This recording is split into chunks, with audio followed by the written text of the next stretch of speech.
blessing. The tanks are moving, but the waiting sky ready to fight. The army's marching, the children praying. Beauty queen is stuff, she's breathing in blood. Real people need love, not war. Real people need love, not war. I dare you to stomp the bombs. I dare you to turn around. Take the fighters to the ground. Bring the people to their town.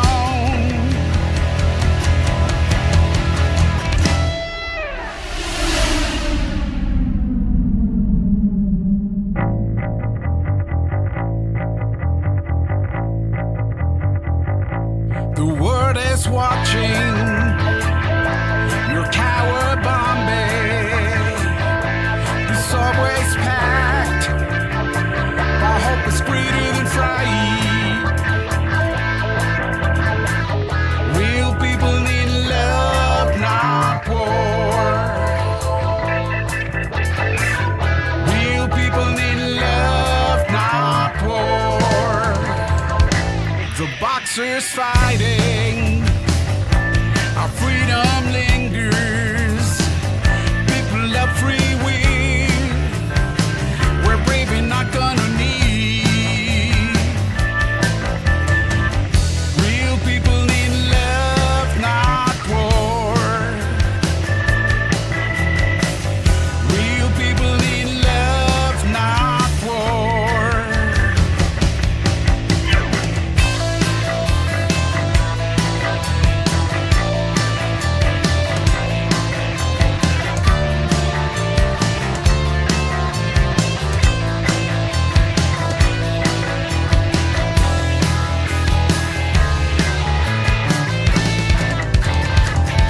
I'm the KGB master, flirting with disaster. Evil men can't win. Cybernetics are queen. Real people need love, not war. Real people need love, not war. Real people need love, not war.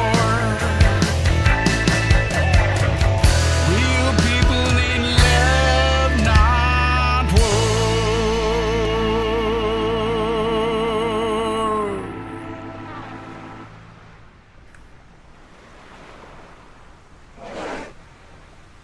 Hello, good morning. Hello, people. Internet, lovely, lovely internet. How are you doing? I'm doing good. My name is Sim, Mr. Ogan. Mr. Ogan? Oh my gosh. I didn't say my name properly. My name is Sim, Mr. Egan. Welcome. This is me inside the airplane here. And we are going to be flying today from Bora Bora. And we're going to go all the way down to Tahiti. It's going to be a beautiful flight. We're going to be doing we're going to be doing 1, 2, 3, 4, and we're going to be doing 4 stops along the way and then on to our final destination of Tahiti. So it will be a lot of fun. We're not in Bora Bora at this moment. We are at Maupiti, which is just a few miles to the north, no, actually to the west, a few miles to the west of Bora Bora. And but this is where we're going to be taking off, and then we're going to be heading down to Tahiti, and where my favorite airplane of the simulator, which is the Cessna 152, and it is on for some strange reason. It should not be on. We'll find out what's going on. Let's get the iPad up here. I think the last time I flew it, I left it on, and since this thing has a beautiful thing called state saving, Disabled. it's saved the state for me, and but I can fix it right now. I'm going to turn it all off. I'm going to go cold and dark. There we are. That will reset the simulator to cold and dark. Look, our puppy is here along with us today for the ride, so he's going to have a fun time too. I hope you guys will have a fun time as I will have a fun time. If you want to join me, you can. This is a cool thing about flight simulation. We can do group flights, and I am on the East US server. Make sure you have all traffic on, and you will see me here at November Tango Tango Papa. That's where I am at the moment. That's the name of this airport. And yeah, that's what we're gonna do. Maintenance. Let's see. Where's the battery should be charged. So, but let's charge it anyways. Oil is good and engine health is good. Settings are all right. Now we're going to turn on state saving enabled. State saving on. The exterior, we don't have any other covers on, so that's good. So we can take this off. And we are, our puppy is probably going to be, I don't know how much it weighs. Let's say he weighs 30. And I'm close to around here. I'm not going to dox myself, as somebody says. Good friend of mine is very scared of people doxing him. So yeah, not me. All right, let's go and see outside. Check it out. The wind is coming from this direction. So yeah, we're going to be taking off from this side of the runway. Right, over to that side of the runway. Cool. I'm going to be flying with VATSIM as well. So if you have VATSIM installed and you have you only fly X-plane, for example, and you have VATSIM installed, well, you can connect up to VATSIM and we'll be able to see each other. If you're flying around where I am, which is November Tango Tango Papa. November Tango Tango Papa. That's the name of this airport. And look at it. Isn't it cool? Hold on. I'm trying to move around. Look at that. Isn't this place cool? It's like an atoll and then a big mountain in the middle. And it's great. It looks really, really great. This is where we're going to be taking off from. Our starting point at Maupiti, French Pacific overseas territory. And let's get close to the plane again. Oh, did I press the wrong key?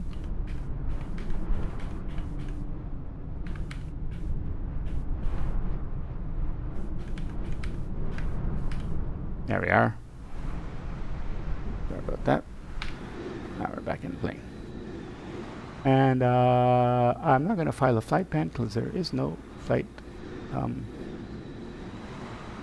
There's no air traffic control where I am, so I'm just going to go ahead and connect and fly away, fly away. If air traffic control does come on, then we'll fly a flight plan. It's a beautiful morning for flying. I had to set the... Let's open these things up.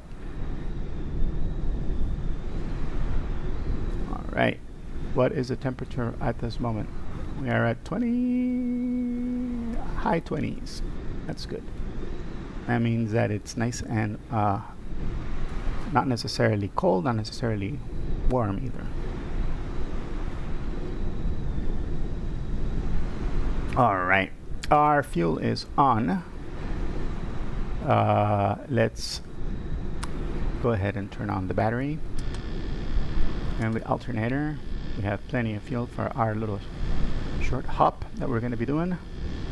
We are going to go ahead and pull the mixture in, and we're going to go ahead and give it a little bit of throttle. We should check to see what I don't know what the weather is like, so I'm going to go ahead and put standard weather 2990. 2992. What I do know, which I can probably use too, I do know that we're at 22 feet, so this needs to be lower. So this is 2992. 20. Yeah, there we are. So if this is 2, 4, 6, 8. Yeah. So we got to be right around here. So that, according to this, is around 2,994. So we'll put 2,994 on this thing. See? We can kind of figure it out. Cool. And now we will turn on the airplane. We will put our beacon light on. This is our beacon over here. Shows people that we're going to turn the airplane on and to stay away from the prop. Next thing we're going to do, we're going to go ahead and turn on our nav lights, because that'll activate these lights so people will know to stay clear of the aircraft. And now we can turn on the airplane. For that, we need to prime the engine. Alright, we press on the brakes, carb heat should be in, and we turn it on.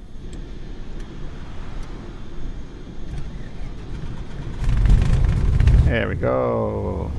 Look at that, it caught, and we're at 1,000 RPMs, and we can go ahead and lean a little bit, just a little bit, because that will help for the airplane's health. And a nice. And let's go ahead and select the radio frequency that we need, which will be 122.8. We're already there, and we're going to go ahead and turn on our transponder altitude reporting, and then we can say Maupiti traffic, November 42 Mike Romeo Echo type Cessna 152, taxiing to the north side of the runway. Actually, no, west side of the runway. Maupiti. Yeah, because it doesn't have markings, so I don't know which side of the runway it is. Do we have runways here? Ah, we do. So I'm guessing that's runway 8. We'll be taking off from runway 8.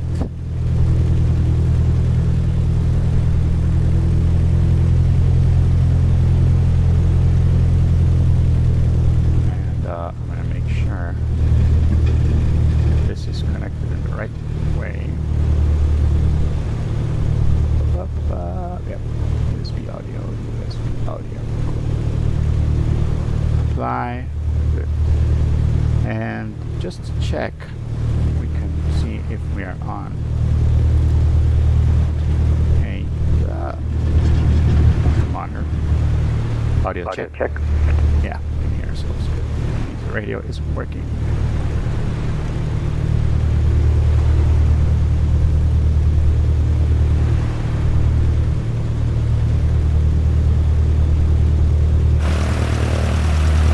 That beautiful water.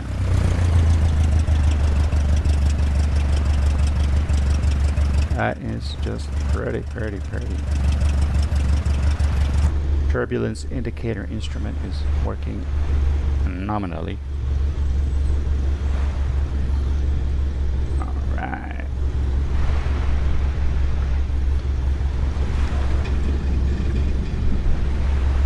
Let's go ahead and check our trim. Trim is good. We put on our landing lights. And we put on our strobe lights. Strobe lights not yet. And let's see, all this other stuff is good. Brakes are off. We're going to be flying at around, we're not going to be flying too high. We're going towards the east. So we'll say 5,500 feet. And we are good. Oh, we should put it on the map here so that we know where we're going, right? Flight plan. Let's go ahead and put the brake on. Set origin. We should have done this one. We started NTTP. November Tango Papa. Hello. Welcome along, wherever you are. Make sure you, if you want to fly along with us, you can. And I'm at the November Tango Papa Airport in the middle of the ocean here in the South Pacific, and I am flying in the East USA server. So come on, climb into your flight simulator and join me on the East USA server, or if you're flying on a different simulator, I'm on VATSIM as well, so we'll be able to see each other if you just come over to November Tango Tango Papa and turn on your VATSIM client. Okay, now we're going to November Tango Tango Bravo, which is a short hop. It's a very, very short hop. And you'll see it right here on this thing as soon as we see the map. We're gonna go straight out in that direction and we'll hit it. We'll hit it straight ahead.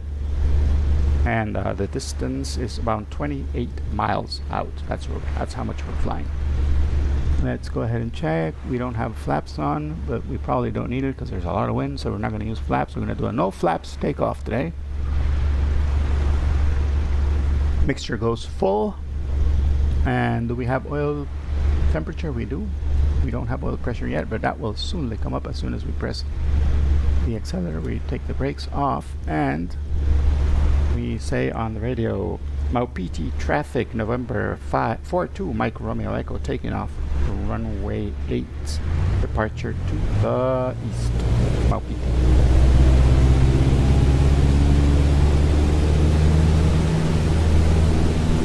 There we go. At 50 knots right away, 60 knots, and we can go ahead and rotate. That beautiful takeoff on a beautiful morning, beautiful morning, Saturday morning. Hey, if you want to talk with me, you can. Also, there's a Discord. Just use exclamation point Discord, and it'll give you the information, so you can join me on Discord and you can chat with me. Voice. I like to voice chat too. So you can talk if you want to. Check it out. We're already close to 1,000 feet. It is climbing beautifully on a nice cool morning with winds coming in from the east. You got to keep that in mind so that we land towards the east as well.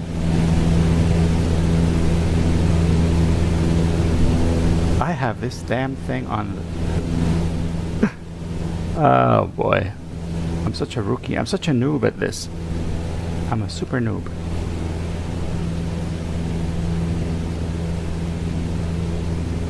Super, super duper noob. Alright. Flying. 1,500 feet. Hey, Sleazy does it again. Welcome. Welcome to our flight. We're at November Tango Tango Papa in the middle of the Pacific Ocean. Actually, not the middle, the South Pacific Ocean. I'm going to go ahead and close these now.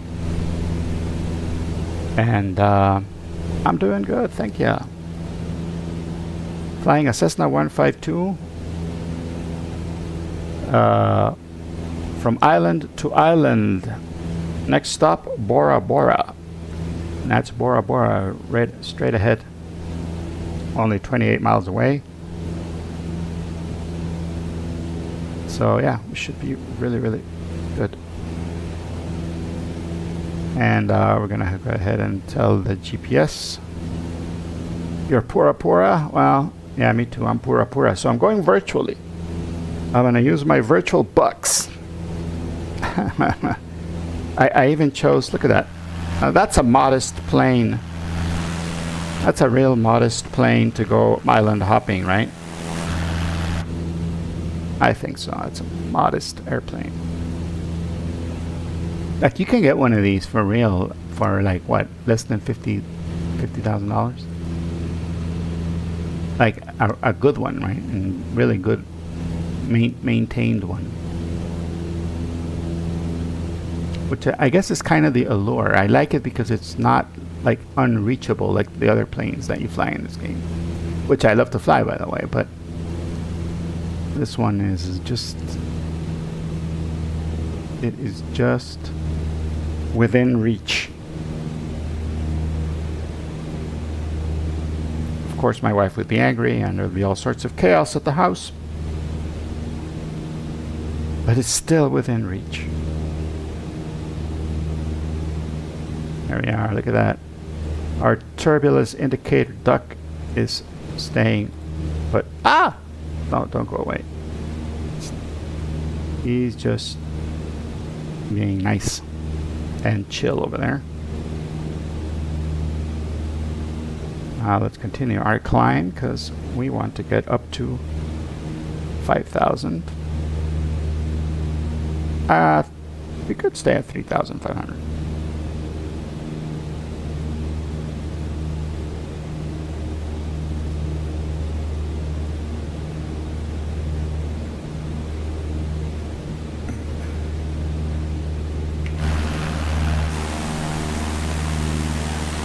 There's Maupiti behind us. Bye bye, Maupiti. We're off to Bora Bora.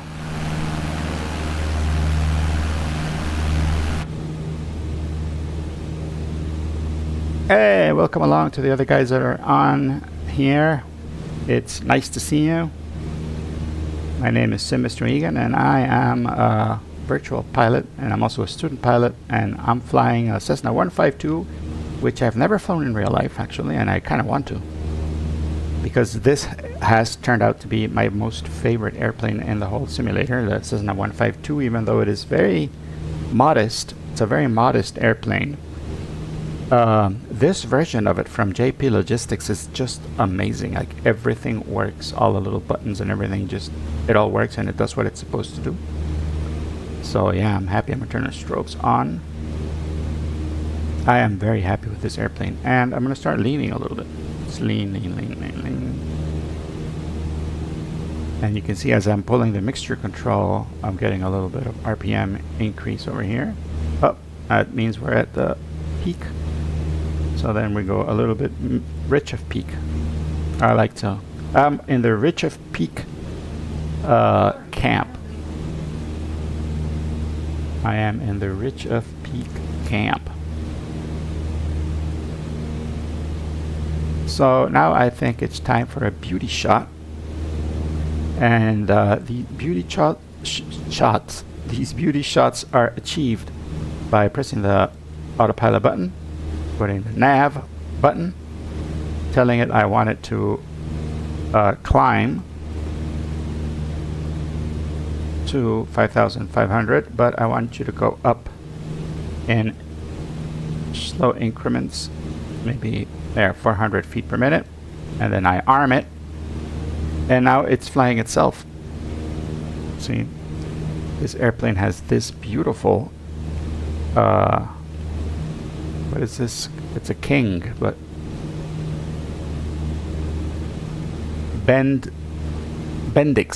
Bendix King autopilot, and it works nice. Here, and now we can do this. Isn't that cool? Now we can go outside and do these things and look at the airplane from a totally different angle, or even do the flybys, which I really like doing.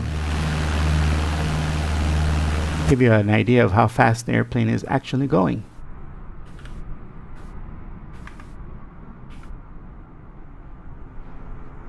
And you can see this airplane is not going very fast because it's a Cessna 152.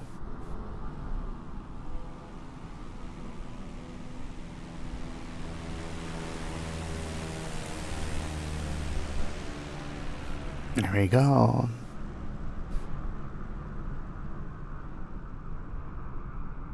Ooh, look, a Cessna 172. It's this airplane's older brother with more seats.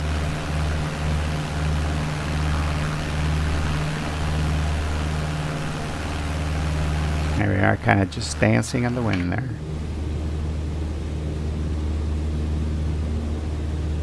We're at 4,000. And we're climbing along nicely, and we can lean a little bit more, I think.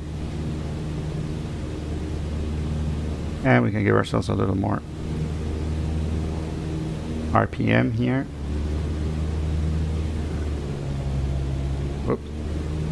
What's going on? Well, give it a little more rich mixture. There we go. There we go.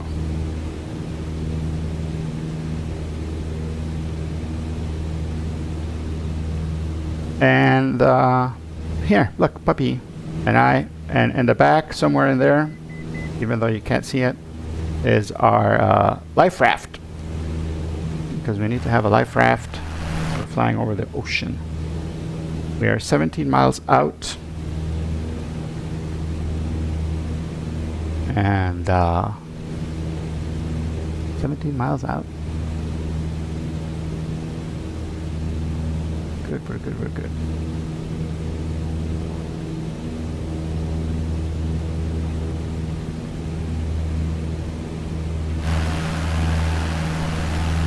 Hey, want to fly along with me? You can. Microsoft Flight Simulator. If you're on Microsoft Flight Simulator, just make sure you're on the East USA server, and then log in anywhere around me. Right now, we're going to be landing at November Tango Tango Bravo, so that's a good place to res, and you'll see me. Or if you're using any other simulator, you can log in to VATSIM. I am on VATSIM right now, and just make sure you're on and you have your VATSIM client working, and then we should see each other. Probably not in the correct airplanes, but we'll see each other and we can fly together. So yeah, and we'll be able to talk to each other. You want to talk? You can. There's a Discord server, and if you wanna, you can just log into the Discord and join my chat there. And you can also talk to me while I'm flying. There's a group flights. There's a group flights channel there for voice chat, and I'm in there, and you can just log in and say hello, and we can talk. That's fine. Check it out, 5,500 feet, and now we're going to head. As soon as we hit it, we're going to start our descent. So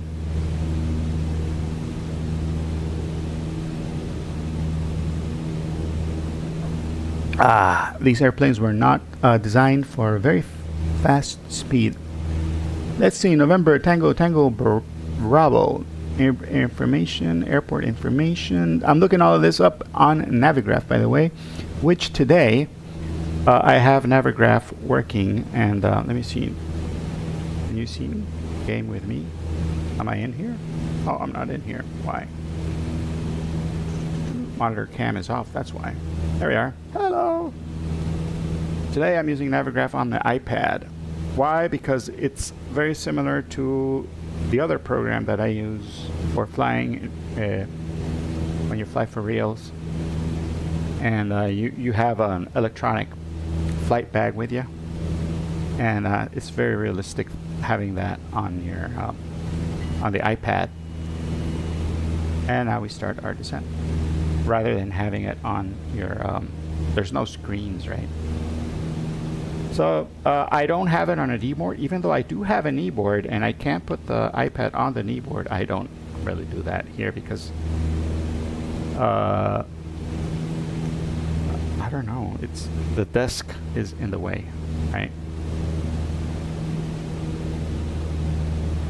Alright. Now for descent, the book says we turn on our carb heats, and then we can go ahead and lower the throttle and not get any icing on the carburetor. Our landing lights are on, strobes are on. Alright, everything looks good. Gear is bolted on, so I have to worry about the gear. We're doing 89 knots, indicating around 90, so that means the wind is, we have a headwind, which is great. We have runway 29er, which I think is the one we're going to be landing in. Bearing is 292, so actually no, we're going to be landing on runway 11. That's what we're going to be landing runway 11, which is a bearing of 112. There we go. Because if the wind is coming straight at us, that's the correct way to go. Well, we're going down too slow. So I'm going to go ahead and... Ooh, look. There's a point of interest over there. Let's go check that out before we land. Now, all of these airports and these islands over here, they got a makeover. They were redone with one of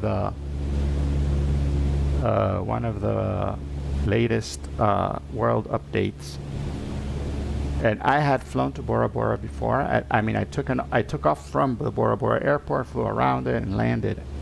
And the mesh here, all of this rocky formations and stuff, it wasn't like that. It was, you know, you could see it was a mountain and everything, but it didn't look that cool. Now it looks more realistic. They actually spruced it up.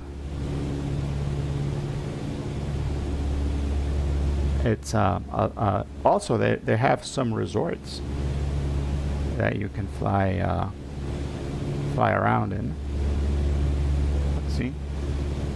You know what we're gonna do? Perhaps maybe is go around the resorts, fly over them, and then we're gonna go ahead and land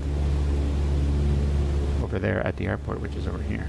So Bora Bora traffic, November 42 micro type Cessna, 4,000 feet, descending to 1,500 feet. We'll fly around the island before landing at November Tango Tango Bravo.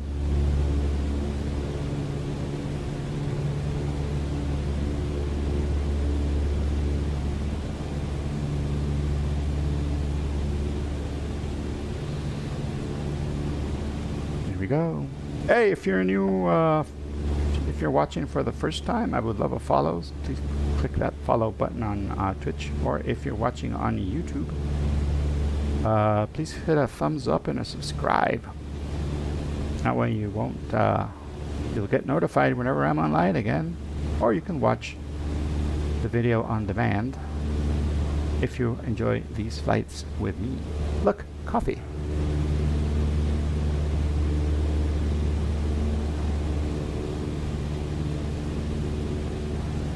It says Starbucks, brewing since 1971, which is interesting because I was born 1972. So Starbucks is older than I am.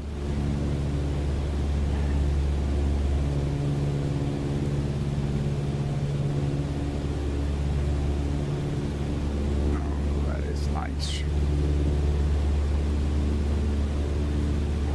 That looks like an airfield over there, but I'm pretty sure it's not an airfield. I'm sure the airfield is over here. I don't know what this is. We'll see it as we fly around. As we fly around the island.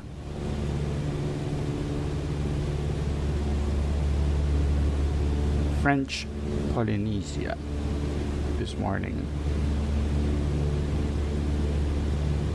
Our turbulence indicator system has been very, very still this morning. That means that that means I'm doing a good job, right? Oh, by the way, today, this afternoon, there will be a group flight from the Virtual USA Flying Club. I will be participating in that, and I think I may stream it. So if you want to come along, it's 7 p.m. US time. 7 p.m. 7 p.m. Eastern, I think. Let me check that. It's on the Discord.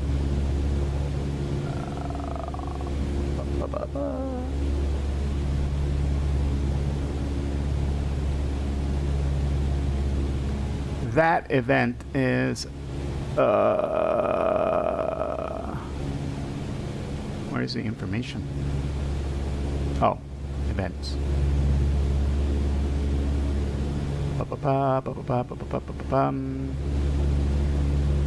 Yes, 7 p.m. Eastern. And it's going to be a short flight. I'll be on since around 6:30 p.m. Eastern because it's a fly-in event, and we're supposed to be landing from 7 to 8. So we gotta do everything, the flight plan and everything, to be able to show up at the correct time. Excuse me 1 second. Right back.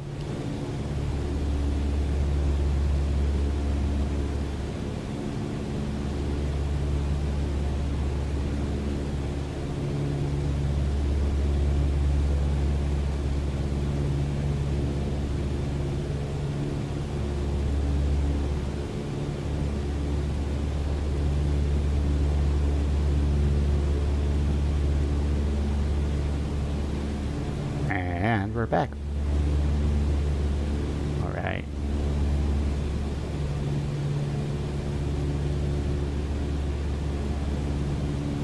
Oh yeah.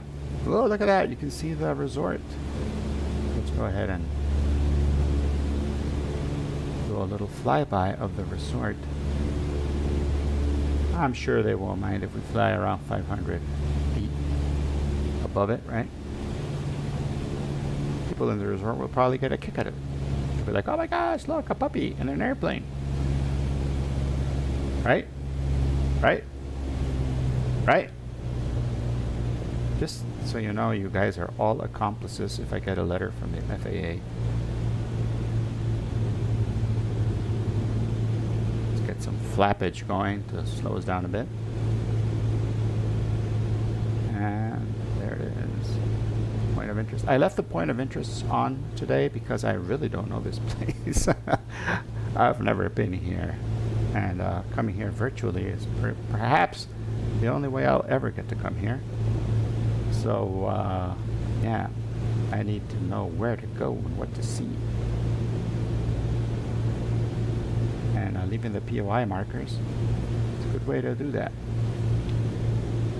And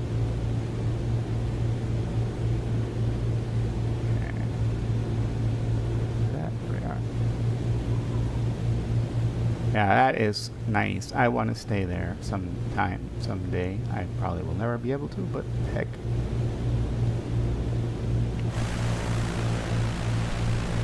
That's the Bora Bora Pearl Beach Resort down there. That is very, very cool. Oh my gosh, look at that. Yeah, we need to start climbing, right? All right. Take the flaps up. And give ourselves a little bit of speed here.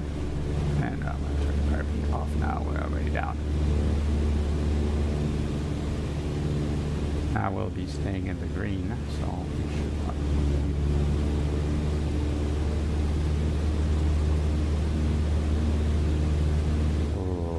Oh my gosh, that's another resort over there.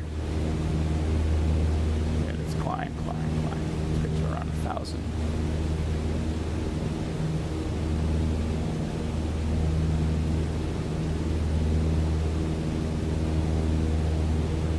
Hey, if you guys want to come fly along, you can. Just go ahead and, if you're using Microsoft Flight Simulator, you can go ahead and res or start at November Tango Tango Bravo, and then just follow me from there on.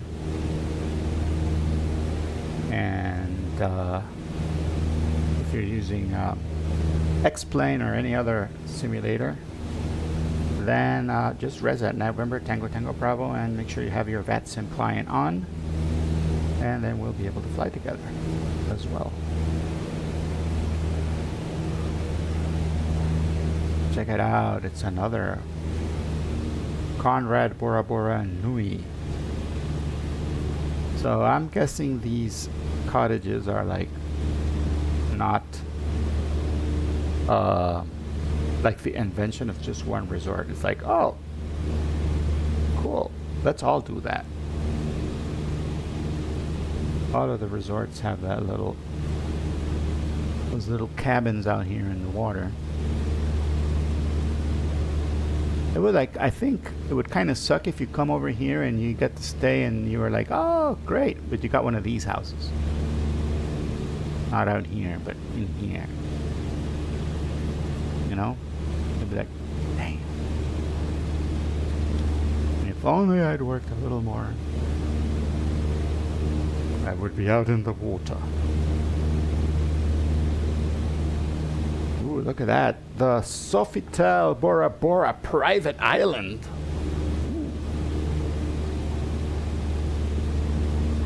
The Sofitel. How are we doing on gas? Let's check our gas. We are doing good. I'm thinking we are very, very good. We could probably continue our flight down without having to land here at Bora Bora. Unless you guys really want me to land, I can. We could do a touch and go. We can do a touch and go. That's what we're gonna do. We're gonna do a touch and go because we don't need to get any gas.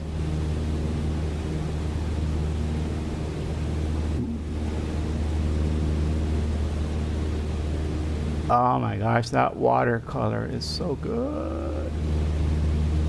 So nice. I follow these guys on YouTube. They're called the Wind. It's a couple, and they're the Winds, and their channel is called Gone with the Winds. And they do sailing content. And they come to all of these places in their sailboat, and it's amazing how cool it is. Look, that's the Intercontinental Bora Bora over there.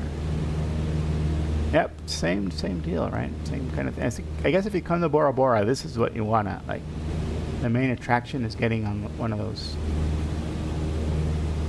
hotels over there, and getting a little.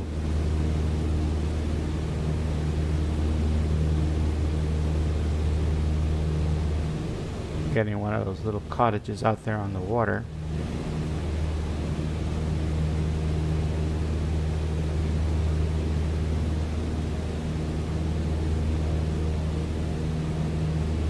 And then of course the main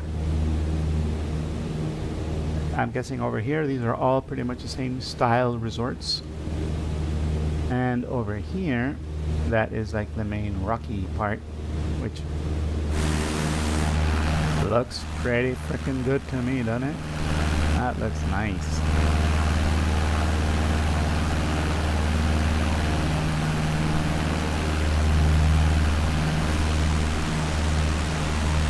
I guess they did a great job of cleaning up this mesh, because now it looks really cool. Alright, let's trim down a bit. Four Seasons Resort. Like, all the resorts have been rendered in here. That is pretty impressive. Let's just make sure that we're not descending too rapidly. There we go. Oh wow.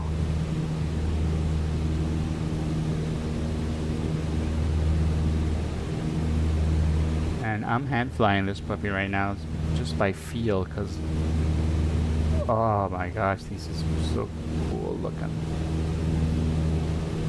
All of these resorts.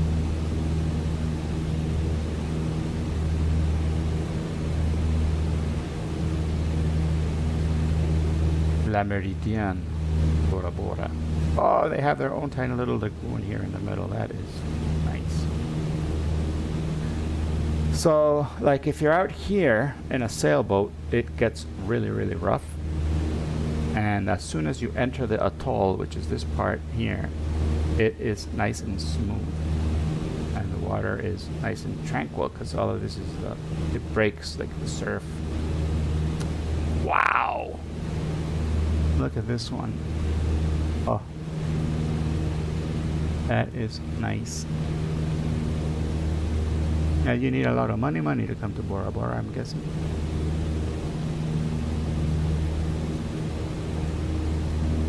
And here's another thing. This is the airport at Bora Bora.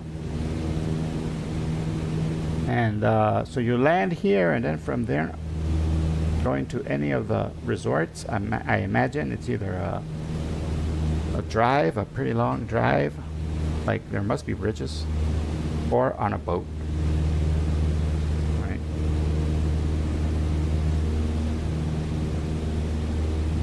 I'm thinking it's probably boats, right? Are there? I wonder if there are bridges in all of this. They don't. I don't see a road. Like, do you guys see a road? Maybe it's dirt roads, right? 'Cause I don't see a road. So I'm thinking you have to take a boat. Probably a marina here. You get on your boat and it'll take you to your resort. There is a road here on the main island, you can see. But on these islands over here, there don't seem to be a road or a bridge or anything. It's just broken islands.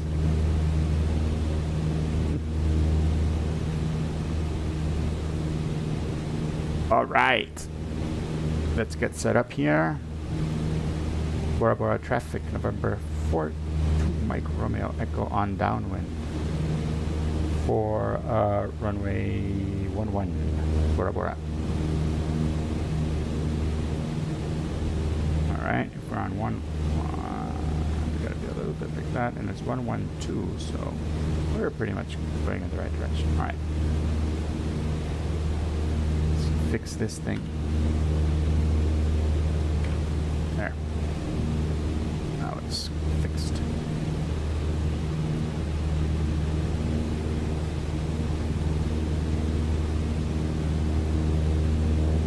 Okie dokie, mixture is full, rich. Carb heat is on. Landing lights are on. We can turn our strobes off.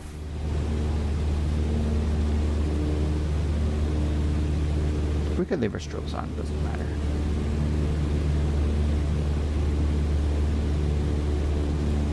And we are ready. We are ready to land this puppy. You know what we're going to do now, though, is we're going to start our flight recorder. Make sure we get a nice.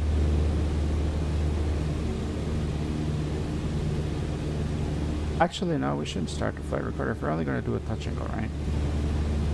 Yeah, I'm going to stop the flight recorder. We're only doing a touch and go on this one. We're not going to have time to watch it.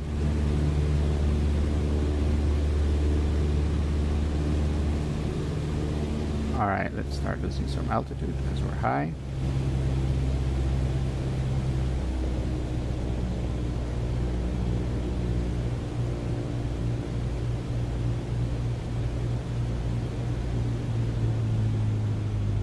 Lose airspeed.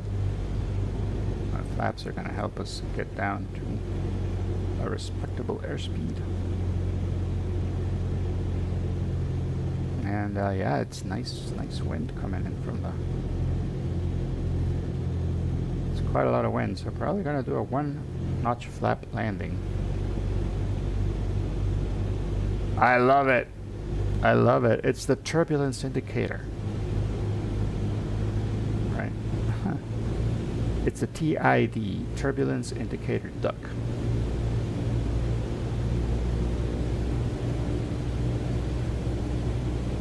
Or it could also be the duck turbulence indicator, the DTI.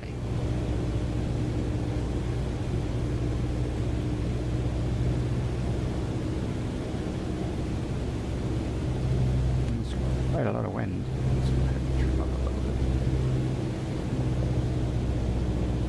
Doing 72 knots over the ground on the GPS, and we're indicating around that. So I guess as we got closer to the ground, we're going to use our second notch of flaps. We want to get down to around 60, even though we have a lot of runway to work with. Tons of runway.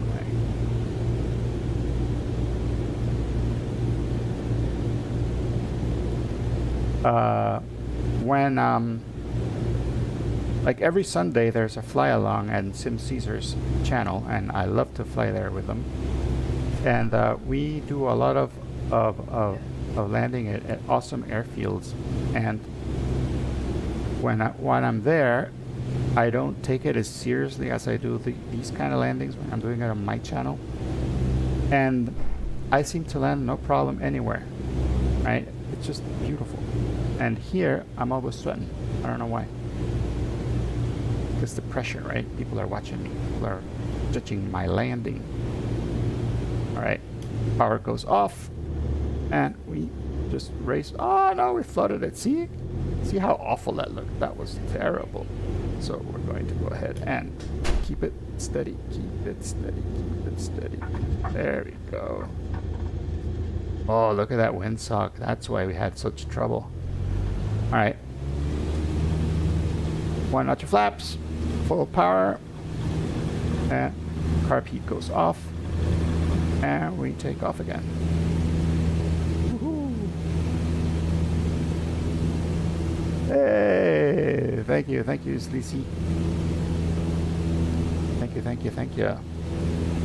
Now we're just gonna go ahead and start heading. I think our next destination is 123 degrees, so we're gonna go ahead and just make sure we clear that mountain over there. And then I'm gonna put the air. I'm gonna put the autopilot on so that we can go ahead and set our waypoint here on this thing. Actually, we can do that right now. Flight plan. We can erase this. Remove this. Set origin. We're going from November Tango Tango Bravo. And our next point is November Tango Tango Romeo. There we are. And I forgot to do any VATSIM callouts. I forgot the radio was on. Alright. We're gonna go ahead and put this here and go look at the map so we can see. Oh, look at that. We're right on the money. Check it out. Autopilot. Nav mode. Nice. And again, we're gonna climb up to 5,500. And we're gonna let this puppy do it for us. I'm gonna go up around 500 feet per minute, and we'll arm it. There we go. There we go. Isn't that cool?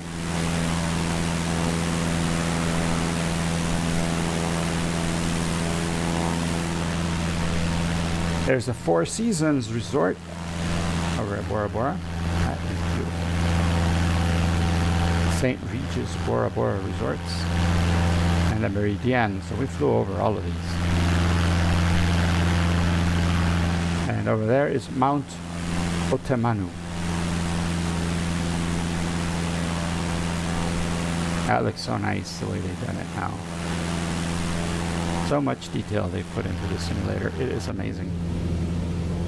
Alright guys, I'm going to take off for just 1 second. I'll be right back.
And I'm back. Sorry about that. Let's see, where are we? Where are we? Plane is handling beautifully. And we can start our leaning process now. Give ourselves a little more oomph. There we go. There we go, there we go. 1 hour in, we're departing from Bora Bora. We have departed from Bora Bora. Back there. We did a touch and go. And now we are on our way. Bora Bora is beautiful. Oh, it's so nice. But now we are on our way. We continue to NTTR, November Tango Tango Romeo, which is Pumara. And let's see, let's get information on this airport. Open airport information. That is called Uturoa. Uturoa. From Rayeta. I don't even know how to pronounce these names. Oh my gosh. Rayeta. Rayatea. That's, I think, something like that. Rayatea, French Pacific Overseas Terrain. But the name of the airport is Uturoa. Or maybe that's the name of the island. And before I start making a fool of myself, more of a fool of myself, I'm gonna just go ahead and open up Google Maps here and get some information on where we're going.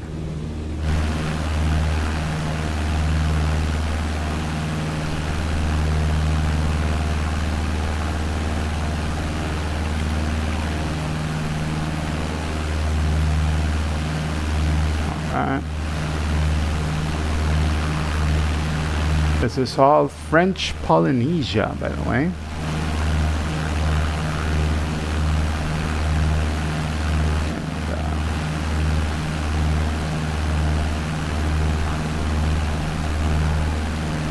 This island that we're going to be passing is Muria Mayao.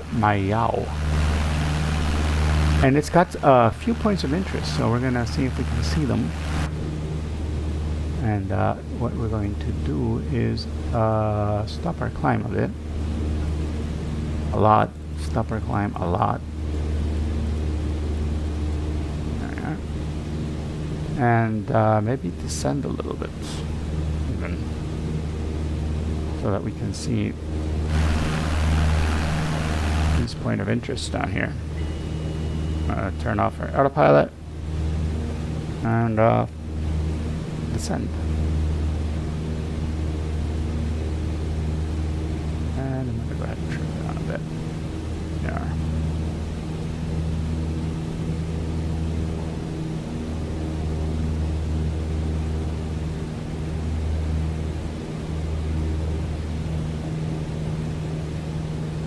I'm thinking it's a resort. That's what it must be, because I can see the little houses already. And but there's another point of interest up here. So I'm not going to descend that much. Maybe we're going to stay at 3,500, maybe. Probably. Yeah. 3,500, we'll still be able to see the ground.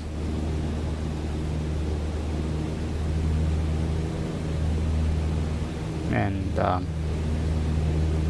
yeah, it's a resort. Okay. So this must be very similar to what we saw over there at Bora Bora. Same style. Like if you come to the French Polynesia, you're going to discover, I imagine, that there's a lot of these places that look very similar. And the resorts, I mean, right?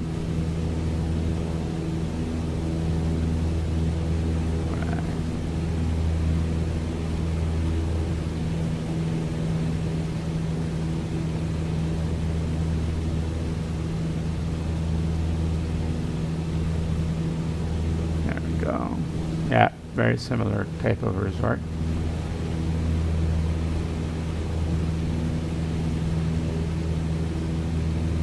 And not much of an atoll. I mean, yeah, actually, no, there is an atoll. Look at that. All of this is breaking the waves. Big sandbar. So this must be like really nice, tranquil waters.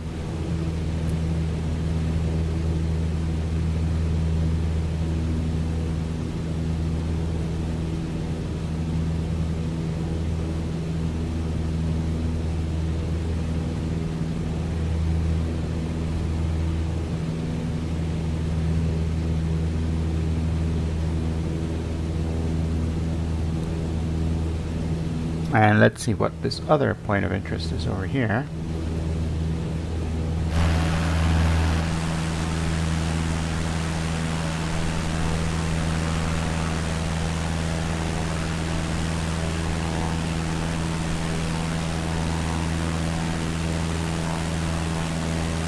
The resort actually looks nice.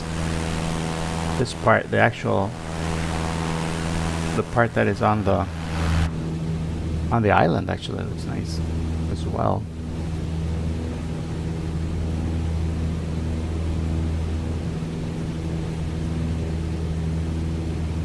Oh, okay, so it's Mount Oidi. Mount Oidi. And that is a point of interest. Okay. It doesn't really look that detailed, but there it is. I guess everything around it looks nice though. It's a big road, like a main road going around the outside of Mount Ohidi. And I betcha as we fly over this thing we're gonna get updrafts and downdrafts. Yep. There we go. Starting to feel it. And our DTI will start to move too, I'm pretty sure. Our Delta Tango India.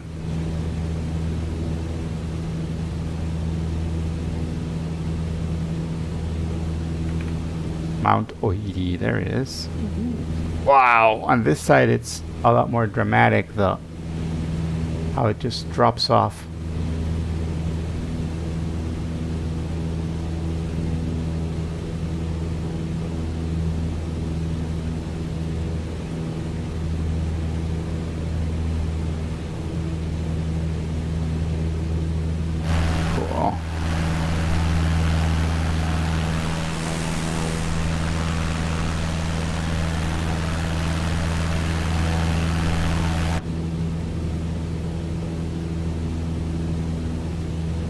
Alright, we are now going to go and continue on our normal path. We are about 6 miles away from November Tango Tango Romeo, which is called Uturoa.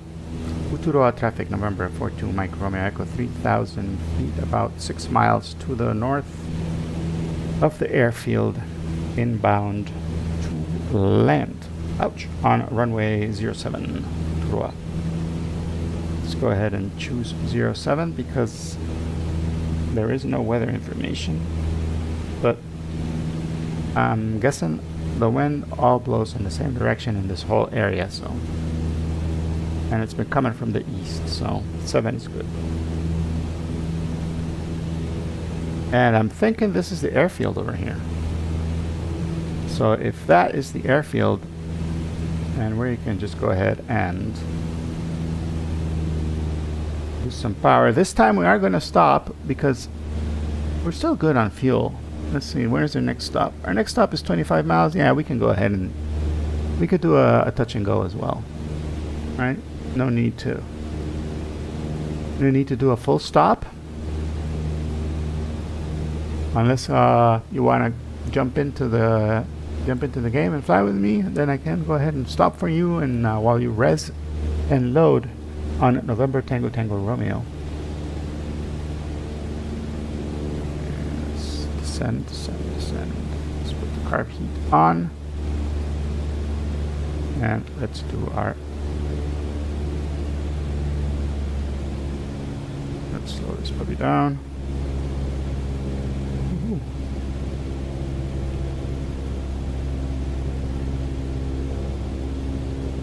bouncing around a lot. We're getting tossed around over there for a second because of the down drafts from the mountain. Uturoa traffic, November 42 Mike Romeo Echo is on base runway 07, Uturoa. We're gonna go down here and then turn into the airport right there. And I'm thinking it's gonna be another nice touch and go. And then we can take off. Now it's gonna be 73 degrees. So we can go ahead and remove this one. And remove this one. And add November Tango Tango Romeo. And our new destination is November Tango Tango Hotel. And I think that's the one where we are going to stop, do a full stop so we can fill up with gas. We're way too high. So we're going to go ahead and get our second notch of flaps. And we're going to go ahead and do a maneuver to quickly lose some altitude. We're going to forward slip it here until we get to around pattern altitude.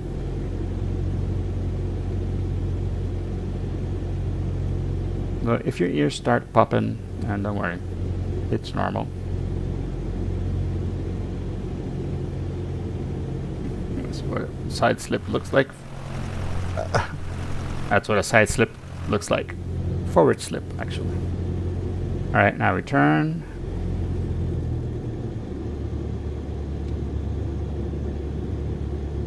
November Tango Tango Romeo traffic, November 42 Mike Romeo Echo is on final for runway 7. Uturoa. Uturoa. Kinda like saying Uturoa. Uturoa. Ah, we overshot it by a lot, but that's okay. On this little tiny airplane, we are good. Mixture is full rich. Carb heat is on.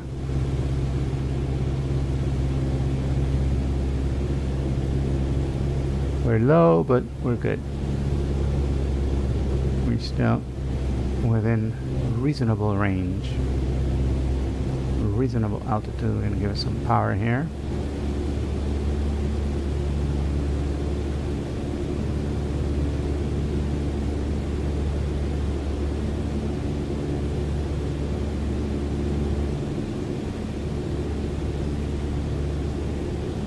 I love how cool these airports and everything down here is. It's just nice. Swanky, it's very elegant, posh.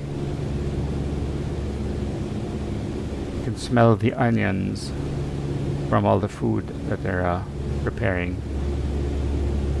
Alright. Last notch flaps. We are good. We're doing 56 knots on the ground, so that means we got a nice headwind coming at us. Gonna be a beautiful, soft landing. Yeah, it must be at least 9 knot headwind. You can see from the water that the wind is blowing.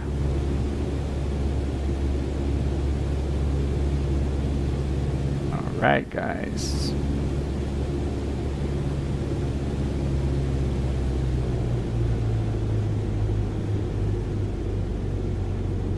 You just hold it. Nice. Alright, carb heat goes in, flaps go back to takeoff position, and we take off. Uturoa, nice. Uturoa traffic, November 42 Mike Romeo Echo, taking off. Runway 07, departure to the east.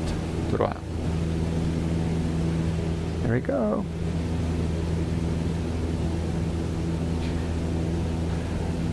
Bye bye, Uturoa. It was beautiful. You are a beautiful, beautiful little island. Alright, let's pitch up.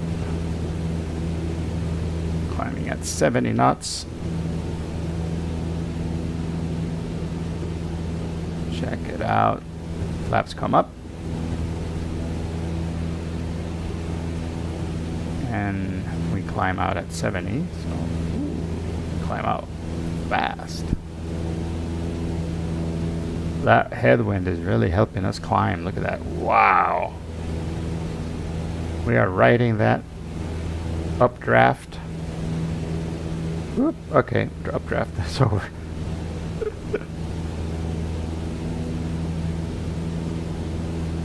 Wow, that's a fast climb for such a puny little airplane. So that updraft helped us a lot. Okay, updraft is over, but we got up high. And look, that's another point of interest over there, but I'm thinking it's another mountain. It's another mountain here from this little this island. From here on out, we are, let's see, 25 miles out. 23 now. So we're going to climb to 3,500. We're not going to go up that high. And let's go ahead and put our autopilot. Let's get it on nav mode. Gonna capture this glide slope.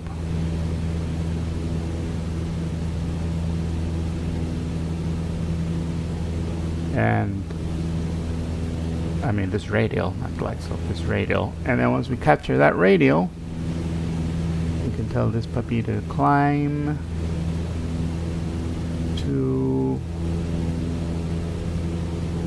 around 500 feet per minute, all the way to 3,500. We arm it, and we're good.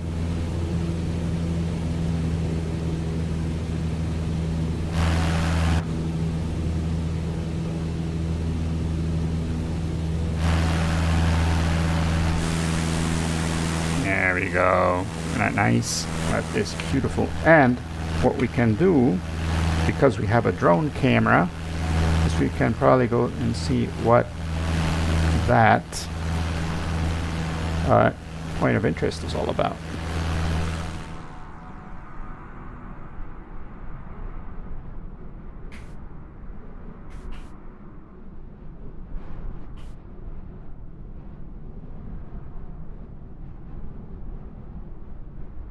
Let's see what this point of interest is all about. I'm thinking it's just a mountain.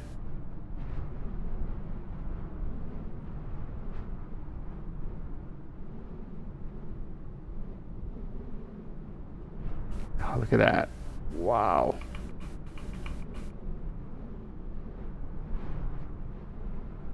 Yep, Mount Tefatoaiti. Tefatoaiti. Tefatoaiti. Oh, wow, that peak is dramatic. That is one dramatic. Oh, boy, oh, boy. Yep.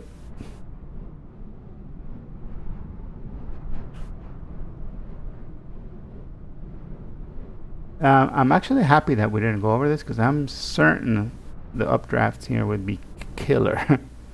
Alright, let's get back to our plane.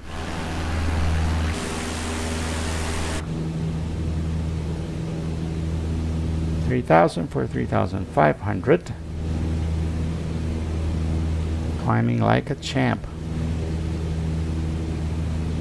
Hey, we have more people watching us. Fantastic. Welcome along. If you're watching us on YouTube, I would love a subscribe and a thumbs up. That would help me out a lot. If you like this kind of content, I stream pretty much every weekend. Usually Saturday mornings and definitely Sunday mornings at 9 o'clock Central Time. So that's what, 7? No, actually, that is like at 11 o'clock Eastern time, right? Yeah. So yeah, I'm here every Sunday. We try to fly. I love to fly general aviation aircraft, but sometimes, like we did last week, I will fly jet. And we flew a business jet, a Honda jet. And we flew that puppy from Miami to Tampa. It was a fun little short flight with full air traffic control all the way. So that was fun. Got to talk to air traffic control and practice my radio banter. And get rid of those the nerves you get when you press the button to talk on the radio. You always get nervous. I always get nervous. And because you gotta have you gotta like plan ahead what you're gonna say, right?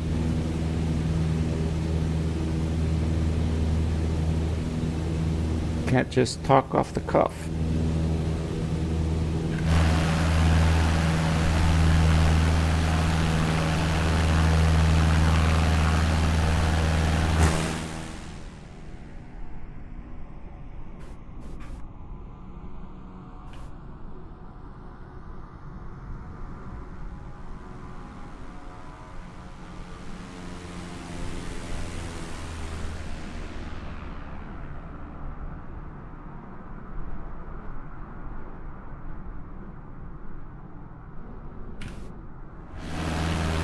Check it out.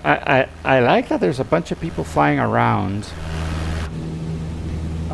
in this part of the world. That means, and the airplanes they're using are amazing. I love that Cessna 208, that Grand Caravan.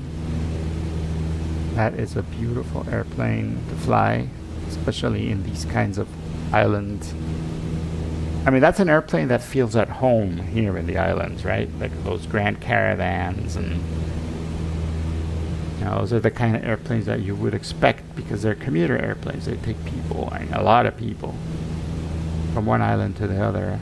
So yeah, it makes sense that they would live here. Ferrying those airplanes over here, though, must be difficult. It's got to be one hell of a flight because you're pretty far off. I think you're closer to Hawaii than you are to any part of the U.S. And still, even from Hawaii, it's far. That's a big trip coming down from Hawaii. You're probably closer to New Zealand. Let's see. Hide this. Yeah. You're probably a little closer to New Zealand than you are to the United States from here.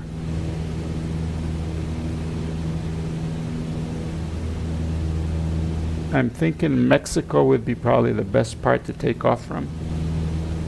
If you were coming here, if you were ferrying an airplane.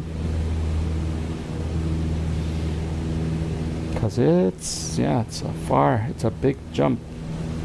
And I don't know how long it would take. Like this airplane, for example, there's no way, right?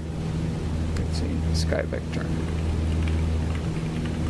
Let's calculate from, let's say we're going from November Tango Papa Alpha Alpha. November Tango Alpha Alpha. That's what we're going, November Tango Alpha Alpha.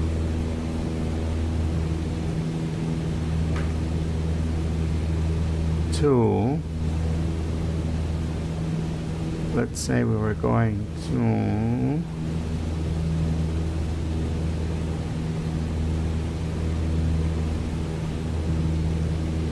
San Diego, which is like the most southern part. Yeah, no way. That's just too long. 3,000 layers. Let's get rid of these. wind barbs. There we go. That's 3,563 nautical miles. Yeah. So, yeah, no way.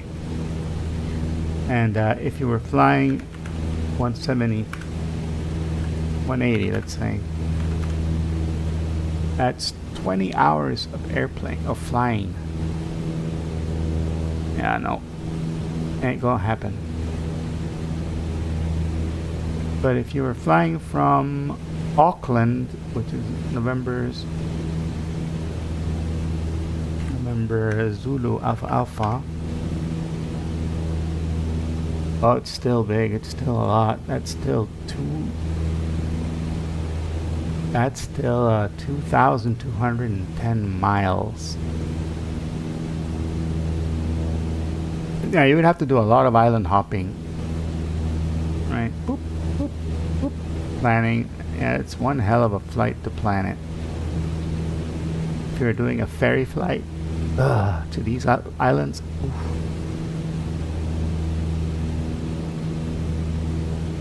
Yeah, it's a tough flight to plan. So any airplane that you see in these islands, it took them a long time to get here, or they probably like broke it up into pieces, brought it on a boat, and then reassembled it, right? Put it on a container and then reassembled it in the island. That's probably a way to get the airplane there.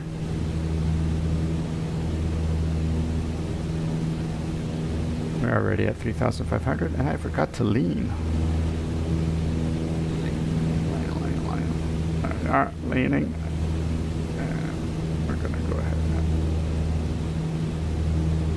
there we are. Oil temperature is a little hot, so go ahead and enrich just a bit. Oil pressure is good. Fuel is good. Cool. And our alternator is working.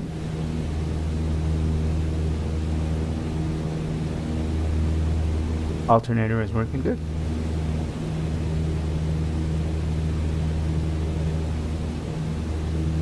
We've been the only ones talking on the radio,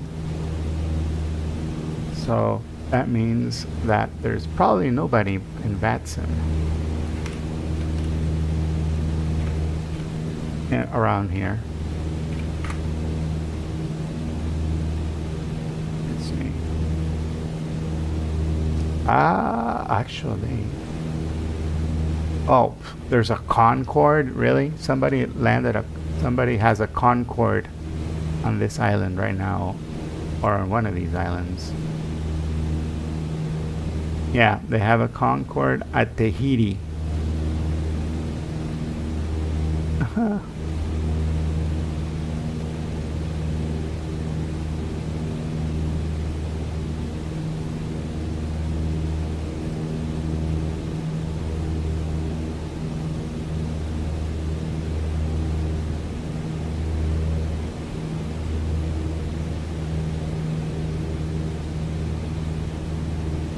November 42 Mike Romeo Echo type Cessna 152 calling out that Concorde at Tahiti. Did you land that thing there?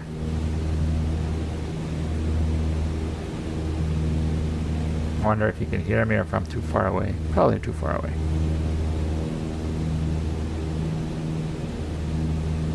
He's logged in, but maybe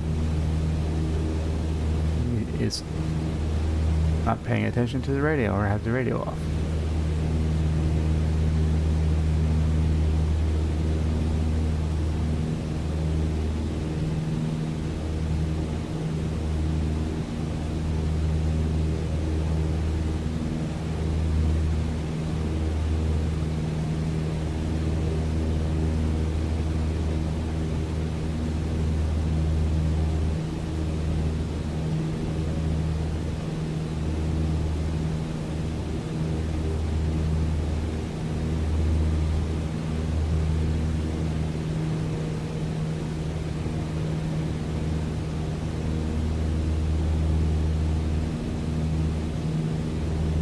That's the long flight that we're going to do. Going to the long leg. Like so far, they have all been short 25-mile legs. That last leg over to Tahiti. Actually, no, it's before we get to Tahiti. That's an 87-mile leg, which may be slow. But for that one, we're going to go ahead and climb. And probably get a little better performance out of the airplane. Alright, we are too high, so we're going to go ahead and pull this down. And here we're going to do a full stop and land. Let's see, November Tango Hotel, that's where we're going. November Tango Hotel. Let's get the airport information. Runway 7. Alright. November Tango Hotel traffic. November 42 Mike Romeo Echo Type Cessna 152 3,000 feet descending and approaching for straight in on runway 7. November Tango Hotel. Alright. We're going to go ahead and do a 360 to do some altitude.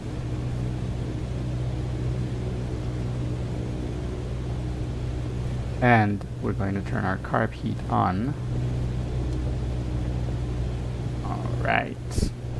And the rest of the plane is ready. And I'm going to go ahead and use first notch of flaps. Just so that our descent is nice and stabilized. And slow.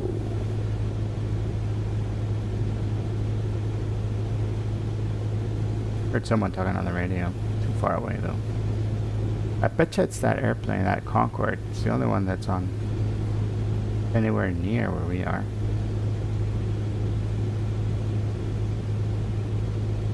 There is no air traffic control in this area.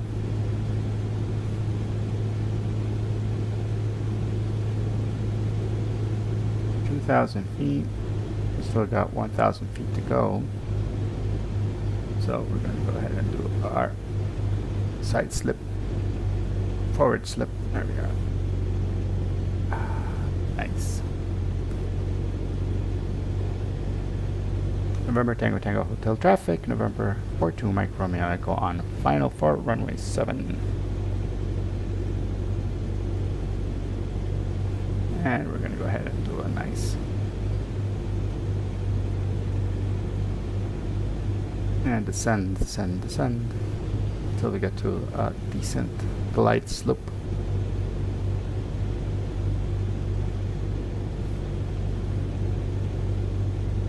Ooh, look at that boat over there. That's a nice boat over here.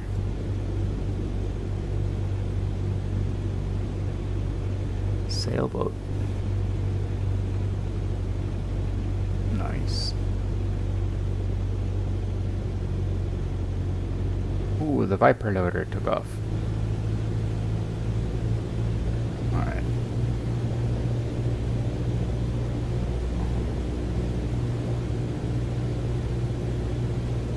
Point of interest again is the mountain, I'm pretty sure. So yeah, probably no need to go anywhere there, but we can do it with a drone cam while we're fueling up. Alright. 2 miles away. And we are on glide slope now. Still a little high, but good. It's a big runway. You can float a little bit and that will be fine.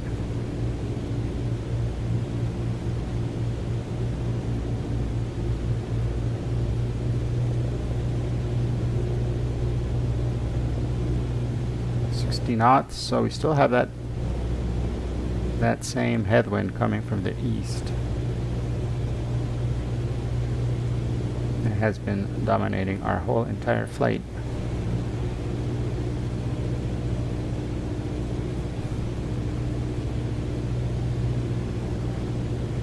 Here we're going to go ahead and check the iPad, see what state the airplane is in, and if we haven't messed up anything while we were doing our long flight in.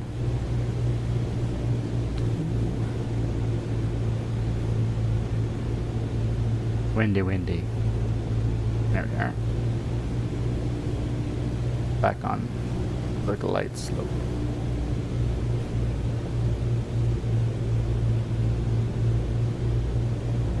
This has the potential to be another nice, beautiful airplane. So I'm gonna try for a nice, gentle landing, because I can see the gas station is right at the start of the runway.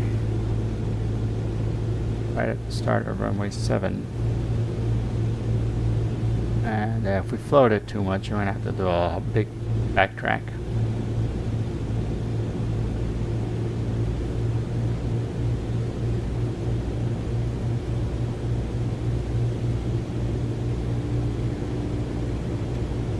Okay, last bit of flaps there.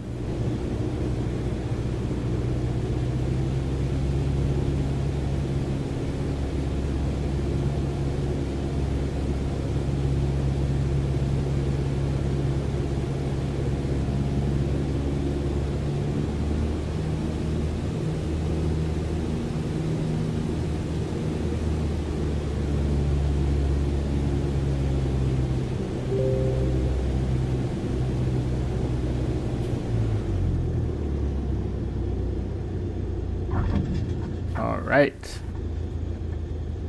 we are here.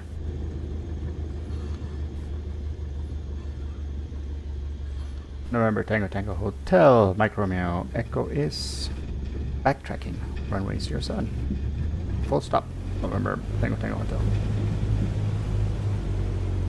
All right.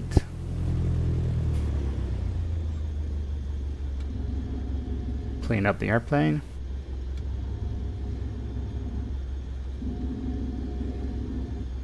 Alright. And there we are. Here's the fueling station. And we're going to go ahead and fuel her up because we are, let's see, we are below 50% here. So, yeah.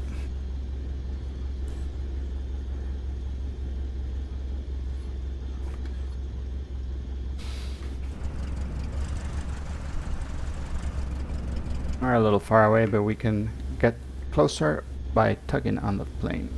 And let's go ahead and turn the mixture off. Carb heat in. Turn our lights off.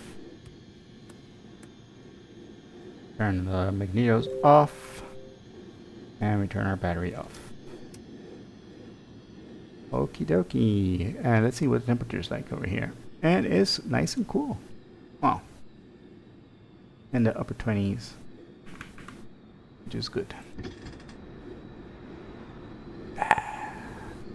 That was a nice landing, and now we can go ahead and fill her up. And we're gonna go ahead and go to maybe 65. There you go. Nice light airplane. And we can also now F6. We need to give it as much speed here on the drone camera. Look at that windsock. Wow. Okay, and we can go check out Mount Turi.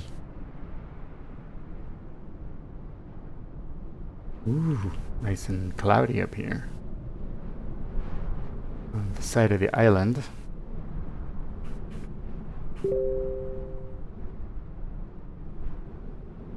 And there's a lot of activity going on my Telegram channels. Mount Turi. That is the... oh, wow, this side is... yeah, that side is pretty intense. But you can see that they haven't given it as much love as they gave the other Bora Bora. I guess Bora Bora is more a touristy attraction, right? And that's why they're gonna make the hotels and everything look really nice. And this one is probably touristy as well, but not, not as well known as Bora Bora. Or maybe this is just more private. That could be another explanation of why they haven't. It doesn't look as detailed as Bora Bora does.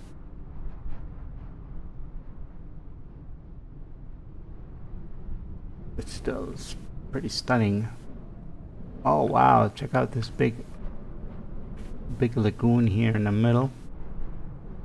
It looks deep. And there's a bridge.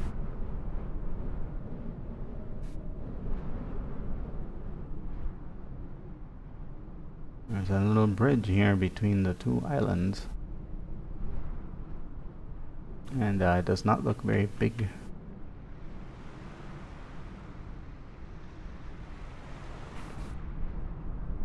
So yeah, there you are. Let's get back in our airplane. Okay, now we have a long flight ahead of us. For this flight, let's see, let me go ahead and get ready for this one. We're taking off from November Tango Tango Hotel. Let's put that in our airplane. Okay. For this one, we are going to... Okay. Let's get back to the planning. And this one we can remove. We're starting off on November Tango Tango Hotel, and we're going to fly all the way down to November Tango Tango Mike. November Tango Tango Mike. That thing is driving me nuts. What's going on here? Nope, nothing interesting. So I'm going to turn off this thing because it keeps dinging. Bing, bing, bing, bing. Alright. November Tango Tango Tango Mike. Yes. And let's see. Map. Yeah. Right. There you go. This is the big, long flight of the day. 80 nautical miles. A little bit more, maybe.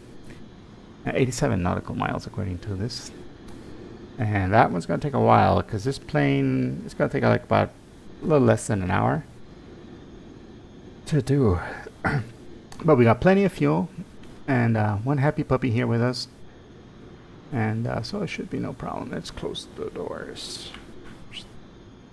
There you go. Close the doors, open the windows, just so we can hear the engine better. Look at that, fuel quantity is up to 60%, did we say? Let's turn our beacon lights on. Let's go ahead and prime. Let's go ahead and fill. Mixture goes in, throttle goes in, prime, prime, prime, and we turn. Make sure our parking brake is on, and we turn.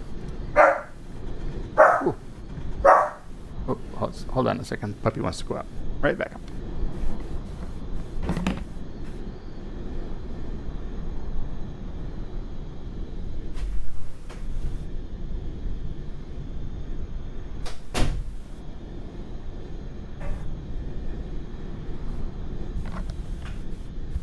There we go.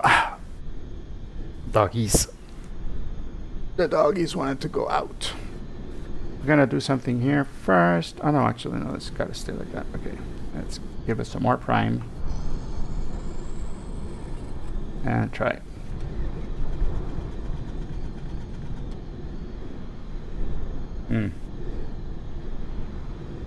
Okay, the fuel is good. Mixture switch. Throttle. Carb is in. Prime. Prime. Prime. Let's take throttle out. And nope. Why isn't it starting? Let's see. I hope we didn't mess up the engine. Let's see, maintenance. Engine's good. Battery's good, and the oil is good. So it's just me. I'm the one that's not doing something right. Let's see, let's hoping.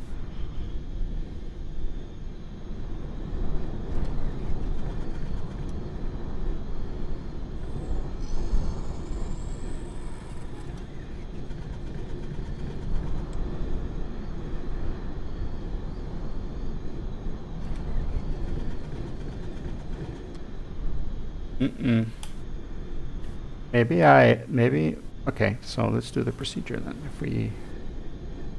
If we added too much, if we flooded it, then we need to do it like this. 0 mixture, turn it on, and then add mixture, right?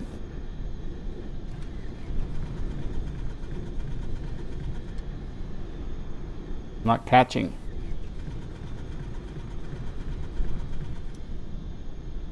Nope.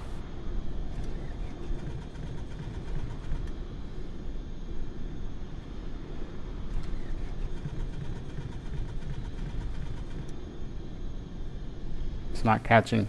Why isn't it catching? Fuel is on.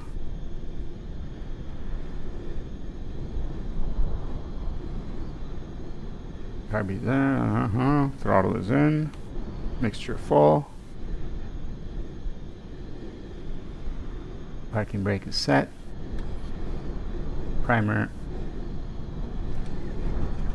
Primer? Don't even know her.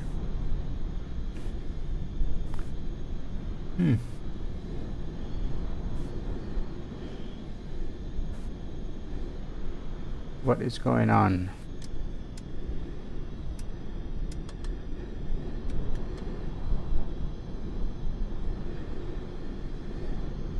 Yeah, so far so good. Well, temperature is hot because we just turned it on. Turn this off. Alright. Let's give it a go.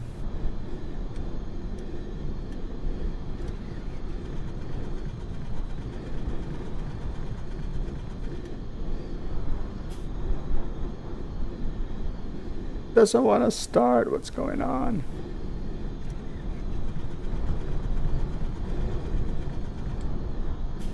Yeah. There's something wrong. Did I vapor lock it? Could be vapor locked. In which case we do the vapor lock procedure, but that we tried that already.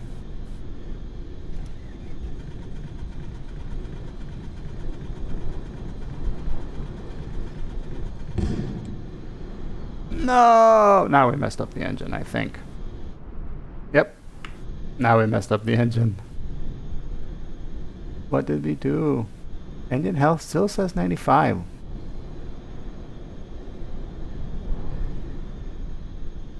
I don't know what was going on. That is strange. Strange exterior.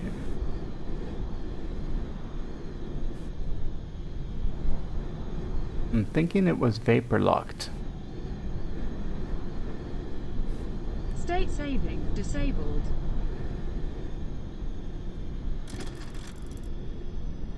Alright. State saving enabled.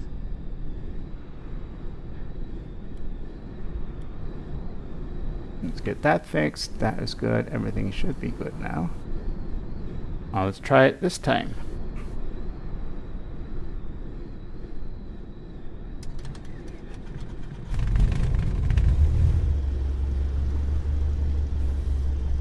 Okay, so far this time it worked. And I don't know why. Right back, 1 second.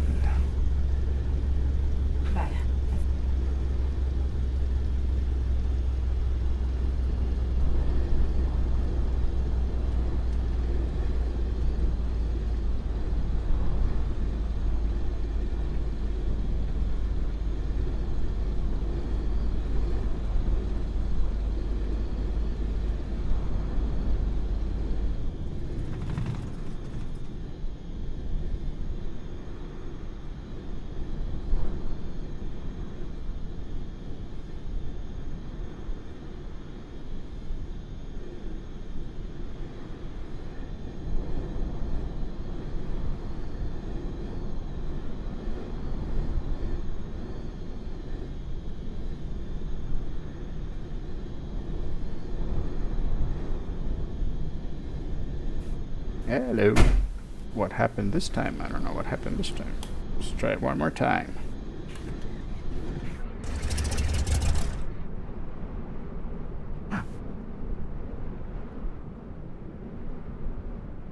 Look at that smoke.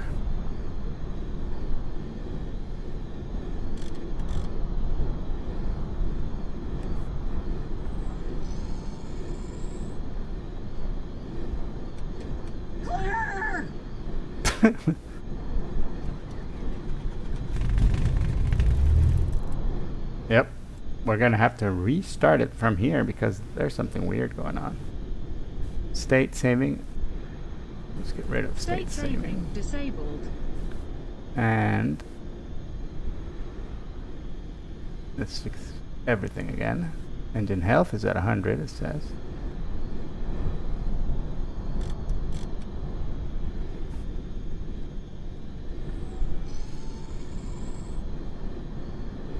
I wonder if it's a bug or if it's something that I did wrong.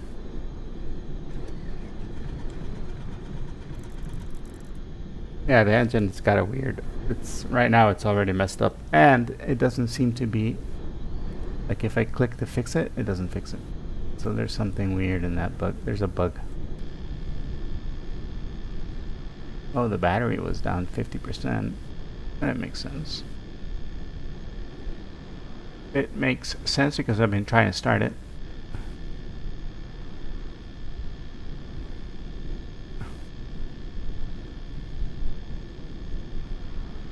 Alright, let's try now.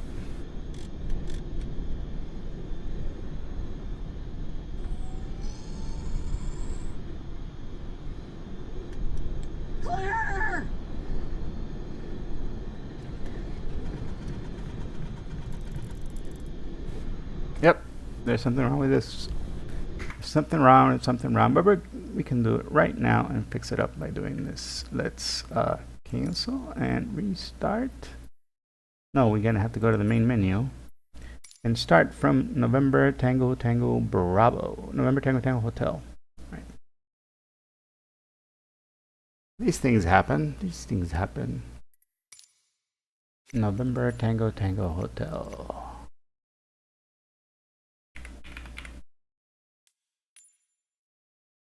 If you want to join me, you can. Now would be a good time to load in November Tango Tango Hotel. Make sure that number one, the time should be around in the morning, so we're going to do it around 7, maybe 8 o'clock a.m. 8 a.m. Make sure you have all players on, and you can see me. And I'm going to start from one of the parking spots. Departure, and we're going to fly now.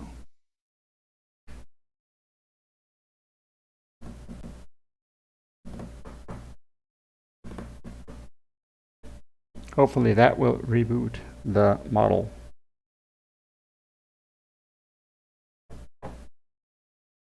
I don't know what happened. It flew fine for a long time. And state saving is off now, so it should be nice and real. Let's see, state saving enabled. Cool. Now you enable it. All these other things are off. Maintenance is good. Battery is full. Cool. So it's kind of new. It's a new plane right now. So let's do the startup procedure. Hello, puppy. Puppy's nice and chill over here. Yeah, and we'll be taking off from this side of the airport, runway 7. Again, exactly where we landed. Cool. Let's go ahead and turn on battery, turn alternator. Parking brake, make sure it's on. We put our beacon lights on. We go ahead and set this to, let's see, 2993 is where we were at. 2993.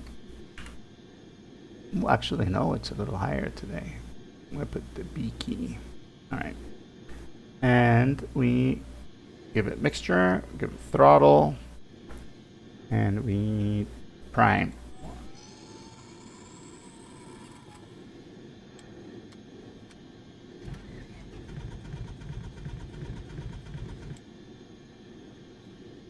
It doesn't want to start. Why? 1, 3.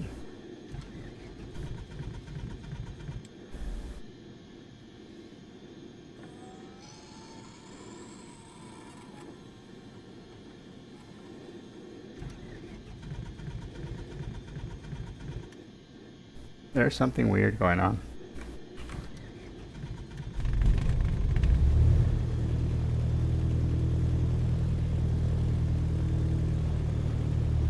The throttle is acting weird. Look, it's like... That is weird. Flight plan. Do we want to fly with our... Look at that. I'm not sure I want to fly if... Airplane's acting all weird.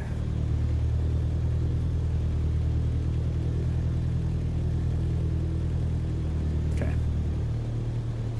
Set origin. November Tango Tango Hotel. November Tango Tango Hotel. Let's see once the oil temperature starts rising if that does something. And we're going to be going all the way to November Tango Tango Mike. It's a pretty long flight. November Tango Tango Mike. Enter. Back. Map. CDI makes 2.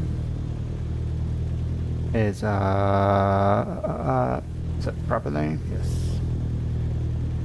3,500 feet. For this flight, we're going to be flying at around 7,500 feet because we want to fly high. And let's turn the rest of our lights on. Let's turn the strobe lights on, nav lights on, and our landing light on. The fuel quantity, we forgot to put that, so let's put that to 60. 5, we had it 65. There we go.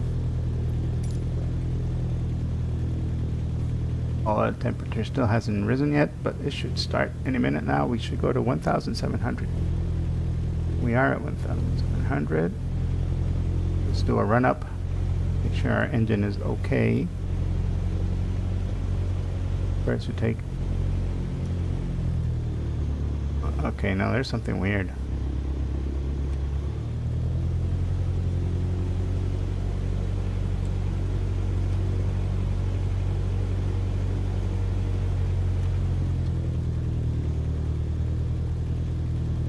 Our left magneto is weird. There's something weird with our left magneto.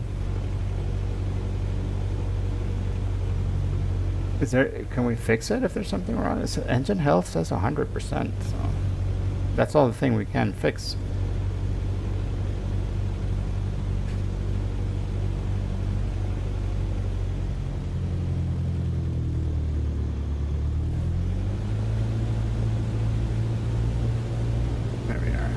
Try it now. Left. Oh no, it's okay. It's okay. It's okay. Left. Right. Yeah. Okay, both are good. I was doing the test too low, but it's good. And oil temperature is rising, so that is good for us. We can take off.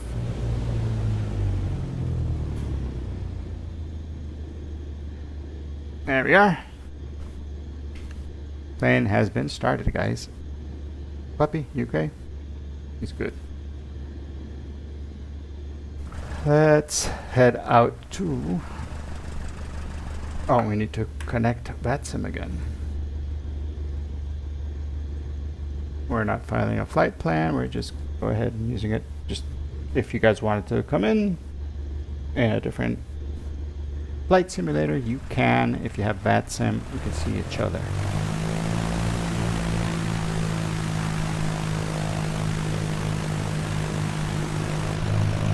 I would also appreciate it if you do decide to come in to please type in the chat. Tell me, hey, Omar, I'm in. And, cool. Let's get our first notch flaps. And our trim ready for takeoff.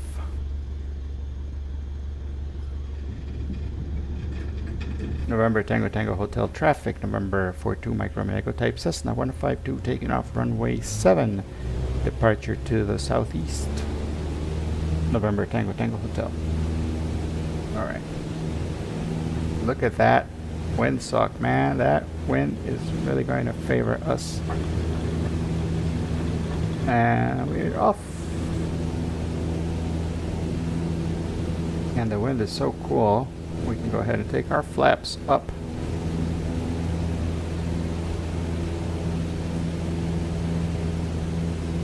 And let's climb at, we could do our climb out at 70 and it'll be fine.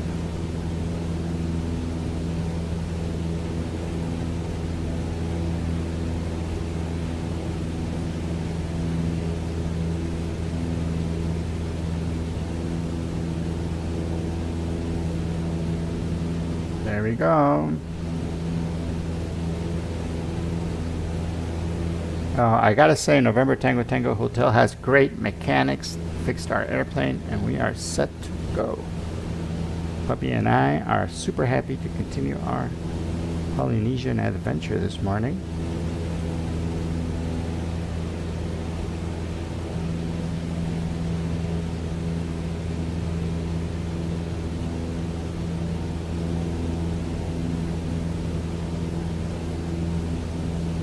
This is the longest leg of today's flight.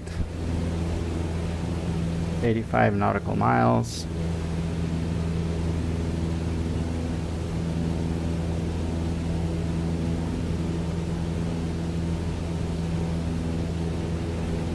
Mount Tootie over there to our right. And I'm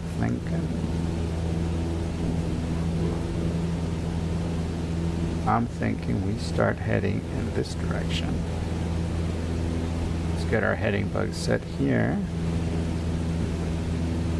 With our heading bug, there we go, right around here. And we'll set the autopilot to follow that heading. And I want it to climb to 600 feet per minute. And we arm it.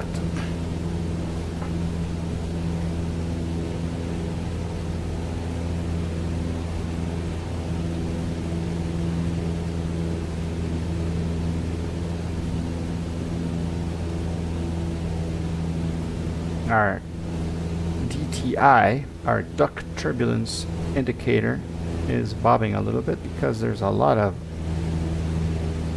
clouds. There are a lot of clouds, a lot of terrain down there that is moving the air and making it unsteady for us. Cool. We'll set our nav over here now. The plane will turn and try to follow the magenta line. Oil temperature is now nice and warm. Oil pressure is pretty good. Our battery is nice and charging. So everything looks good. Everything looks great. We'll go ahead and take our landing light off. Taxi light off, beacon on, strobe on, nav on. We don't need PO heat at this altitude and at this temperature. We're still at a decent 20 degrees centigrade. I'm thinking we'll turn cabin heat once we get to 10.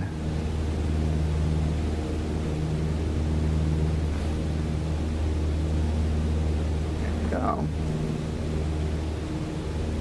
And we could use a little bit of lean, just slightly.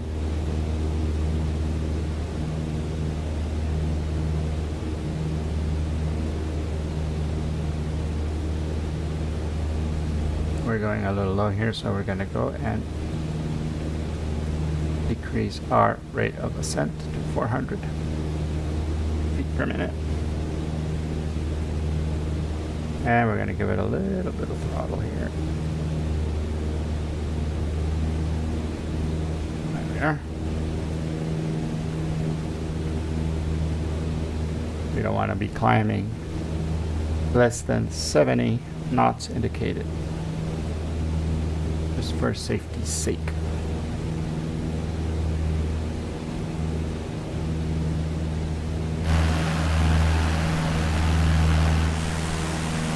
That wind is rocking us around. Look at that.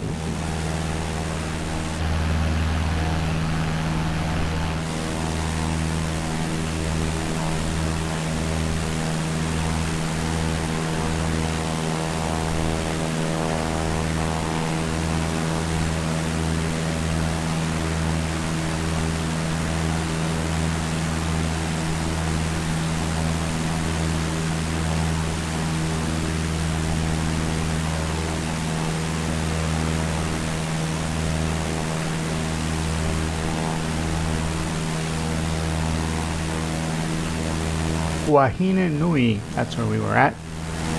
And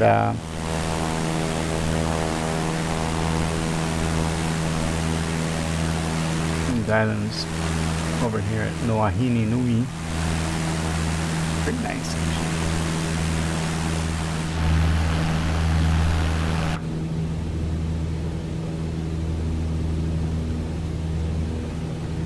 We can give it a little bit of a climb now, 500 feet per minute.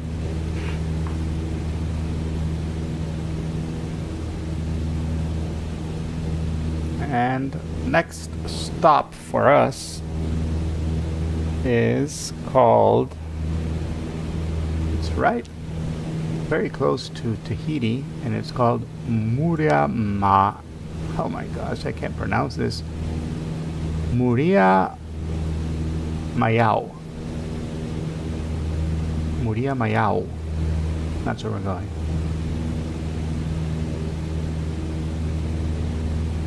Muria Mayao has an airport there, which is called Muria Temai, which is November Tango Tango Mike. And then from there, it's just a tiny little hop skip to get to Tahiti. And we will have completed this morning's flight.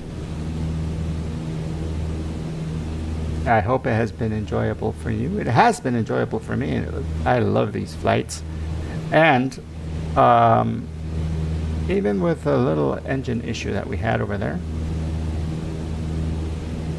to be honest, I don't know what happened. I have to read the manual, make sure, because I think I did everything right. But obviously no, obviously there was something that I needed to do. Let's see. I wonder, there should be a manual for this airplane in the directory. Let me look at it. Where I installed it. Because this airplane is not one of the stock airplanes. This one is from JP Logistics. It's a Cessna 152 from JP Logistics, which gives you a whole bunch of stuff that the stock airplane that comes with Microsoft Flight Simulator does not give you. So I will look and see if I can find that manual right now. 1 second, guys. Be right back.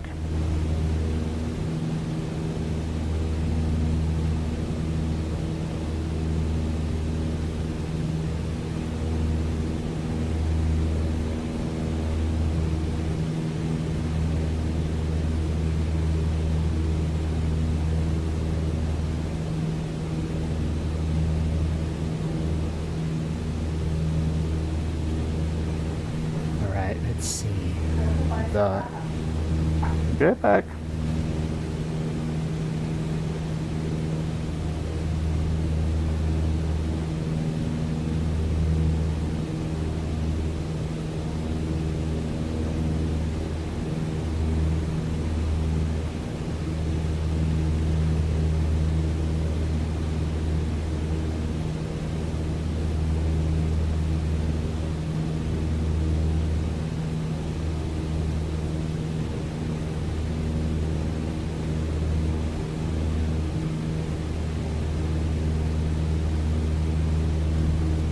Alright, let's see. JP Logistics. Where is this airplane? We're doing good? We're doing good. Oh no, the dog wants to go. Be right back, guys. Sorry.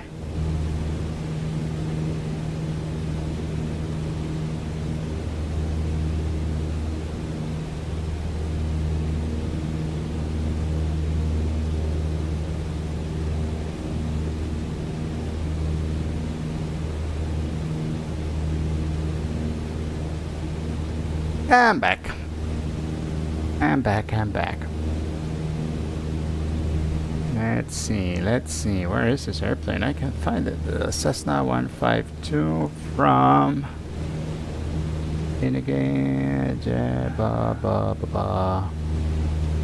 JP Logistics. Oh no, these are.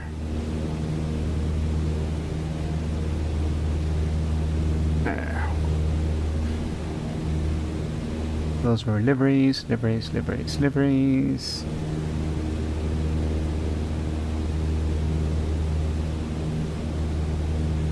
Aircraft, here we go. Oh, content info, effects, model behaviors. I don't see a manual. There's no manual anywhere. There's gotta be a manual for this thing. It's a different background. I mean, there's model behaviors. There's no manual. I'm gonna have to look for a manual somewhere because I don't know what happened on that time. Right. We are 6,500 for 7,500. 1,000 feet to go to get to our cruise altitude. I am going to make it a little less aggressive because we are close to 60 knots and I don't like being too close.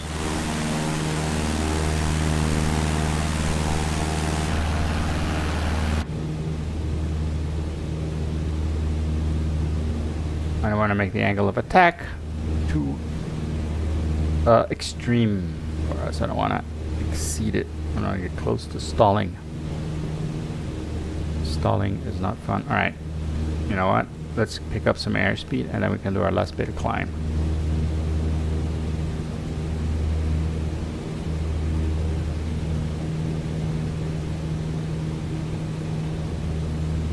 So how is your weekend going? How's your Saturday going? To me, this is better. Like, this is my equivalent of Saturday morning cartoons where I can get up early and come and fly. And I remember when I was a kid getting up early on Saturday, much to my parents' dismay, to my parents' disappointment, I would get up super early and turn the TV on and watch Saturday morning cartoons on the telly. And I'm pretty sure I'm not the only one. I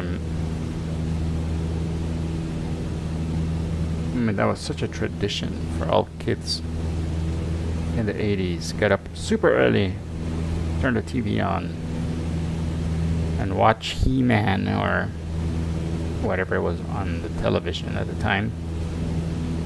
Alright, let's climb. Let's finish up that climb. Last 500 feet to go. In 1 minute we should be there. Just keep our eye on the airspeed. Make sure it doesn't get below 60. So far it's climbing like a champ.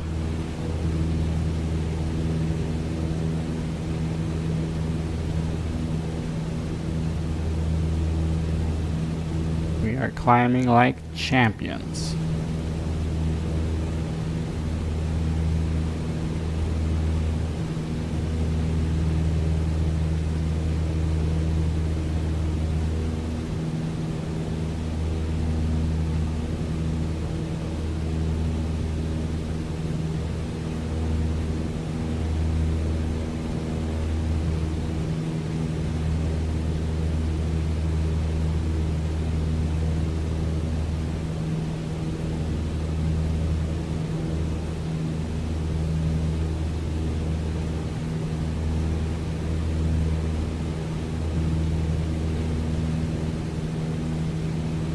All right, 7,500, just climbing those last few feet.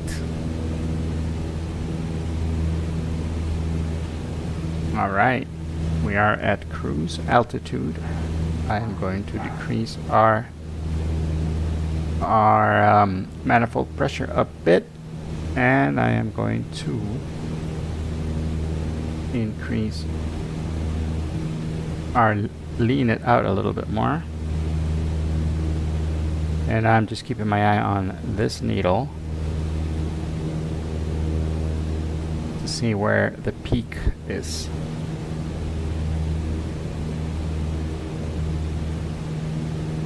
I'm thinking I'm close to the peak right now. Yep, there we are. So that's peak. And we're going lean of peak. So I'm gonna lean it out until it gets to around here. There we are. You're good. We should have a nice cool engine, cool cylinder heads. Oil temperature is nice, and there we go.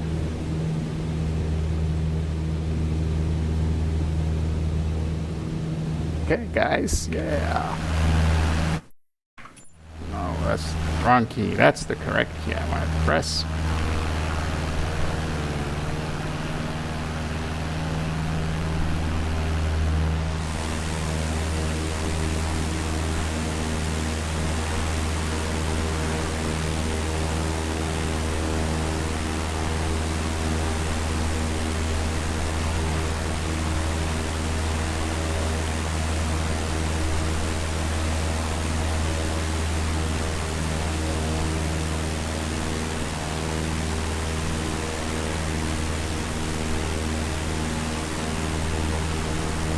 Wahine back there.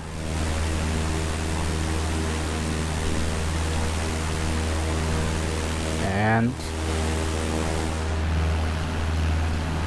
Tahiti up there.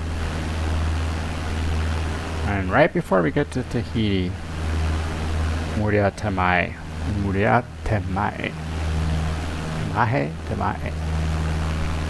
It's actually called Muria Mayao. Muria Mayao. Holy moly. And let's see, quick facts. Muria Mayao is a commune of French Polynesian and overseas territory of France, Pacific Ocean. The commune is in the administrative subdivision of the Windward Islands.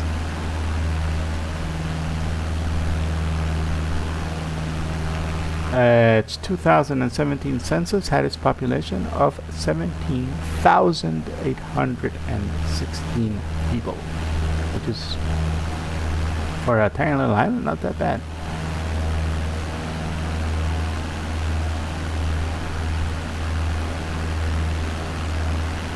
And that's it. It has nothing else.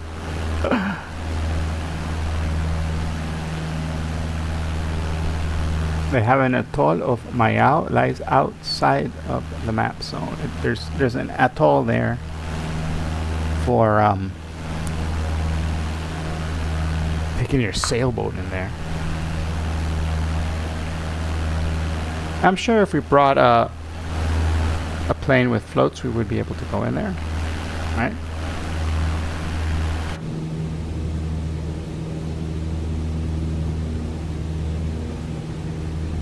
Let's see, this puppy has been, this is a poopy puppy.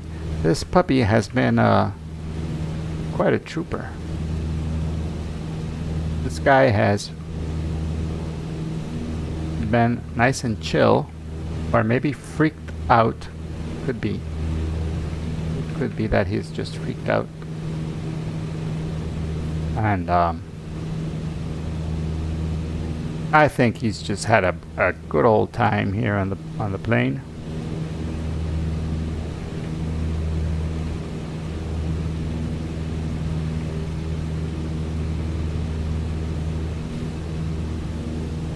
You know what creeps me out is that he's a beagle, and come on, everybody who has a beagle knows that there's no way the dog could stay that still so long, right? Especially beagles, they are incredible. I mean, they are known for their antics, their craziness. And this one has been okay. Okay, let's look at the temperature. Actually, we haven't checked. We're at 10 degrees, around 12 degrees. So we're gonna go ahead and put some cabin heat in here. and get a little bit warmer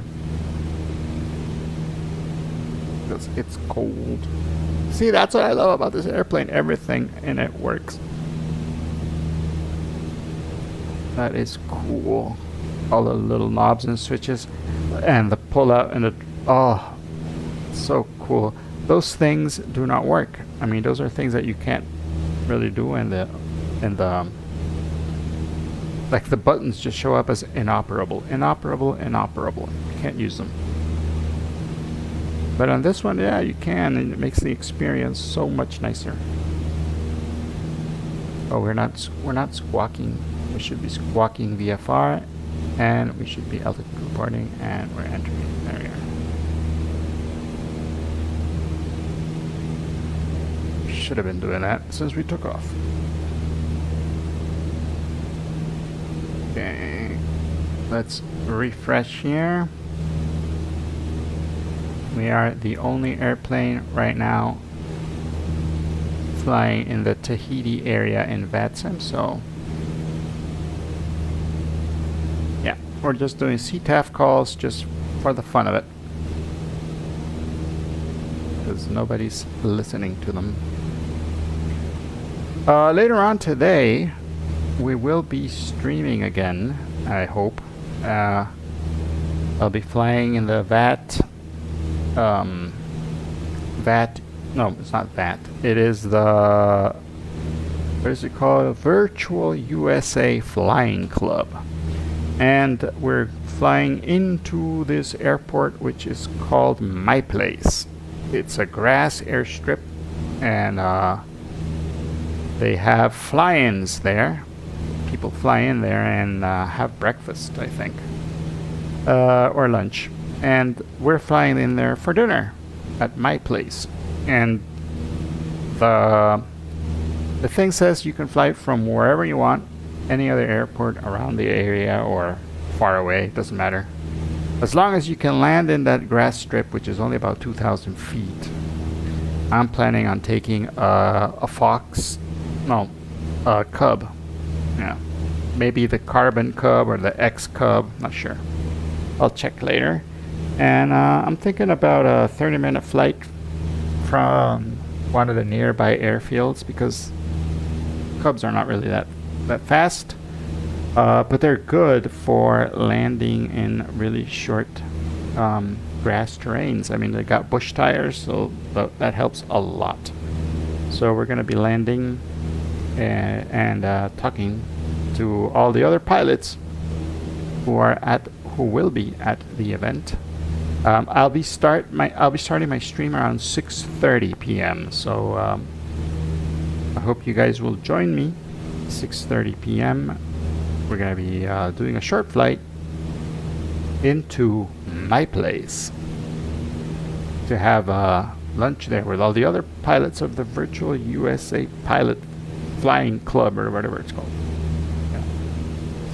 And it should be fun. It should be great.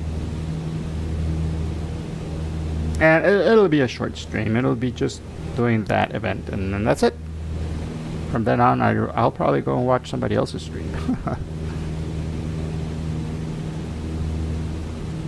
So yeah, that will be good. That will be nice. 6:30 p.m. Eastern Time. We'll be up in the air again and on stream again.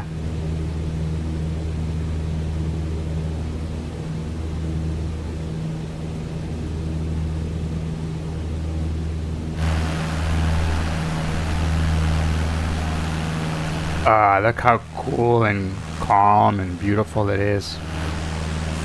No clouds. It is stuttery, but that's just the flight simulator being stuttery. There's some sort of boat down here.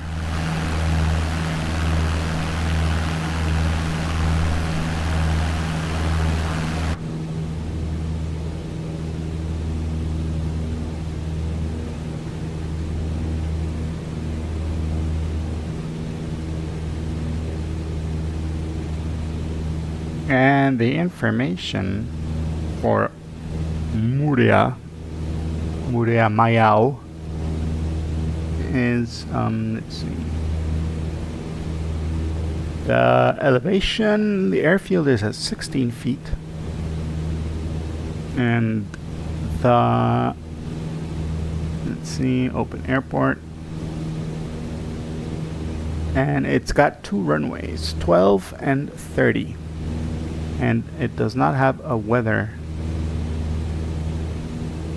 but it takes its weather from Tahiti, which is 10 miles away, and it says that the wind is variable. So yeah, if the wind in this whole area is coming from the east,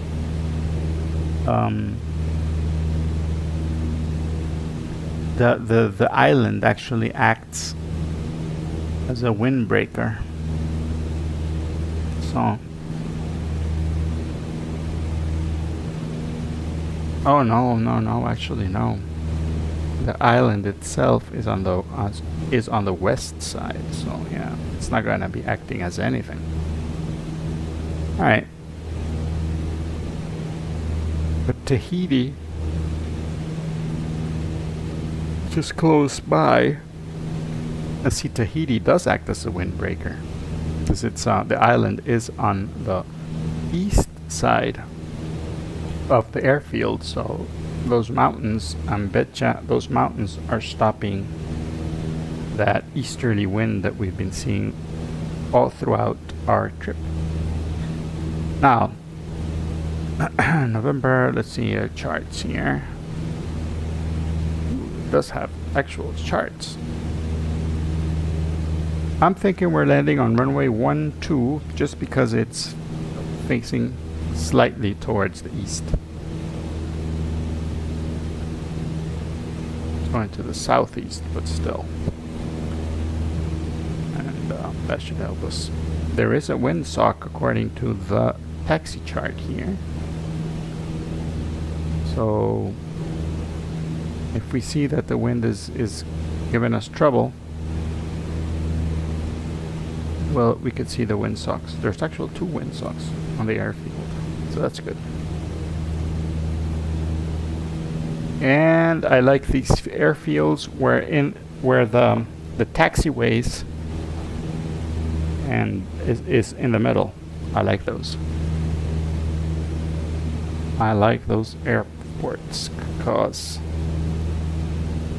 you land and then you go out the taxiway in the middle of the field. No need to traverse the entire field or backtrack much when landing.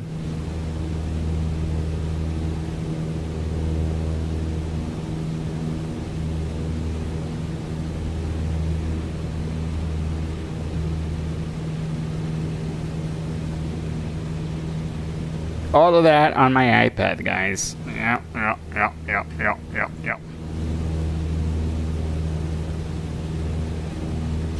See? You can put the taxi chart and overlay it on the map. Ain't that cool? This program is actually very, very cool. And very intuitive. And it looks very much like 4Flight. It feels very much like 4Flight. And for planning your trips. Even for virtual flight planning, it's not bad. Alright, we are about to enter the Delta airspace. We will be entering the top part of the Delta airspace. Oh, we're actually in Delta airspace right now. Oh, there you go.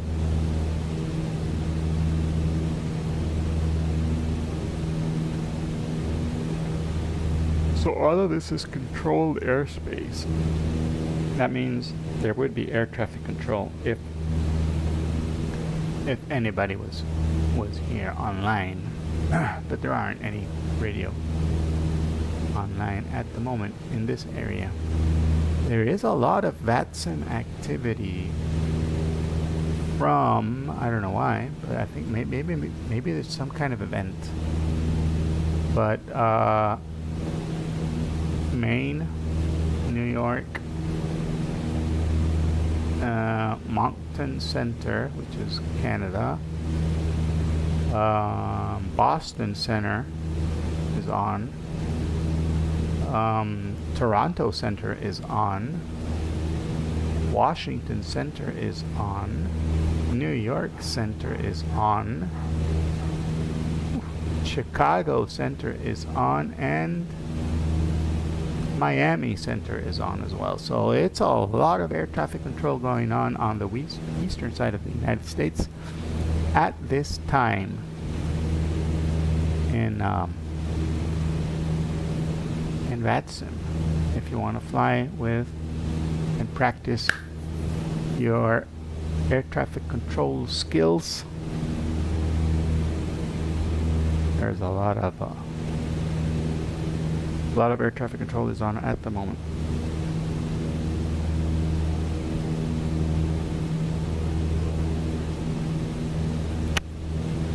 This part of the flight is a little boring, I'm thinking, because it's just flying straight ahead.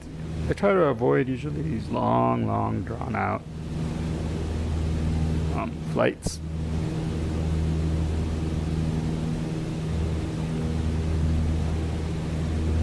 Because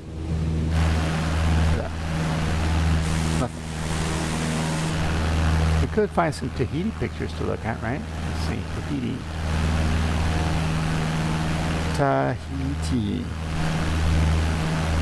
Slideshow. Let's see, is it a Tahiti slideshow?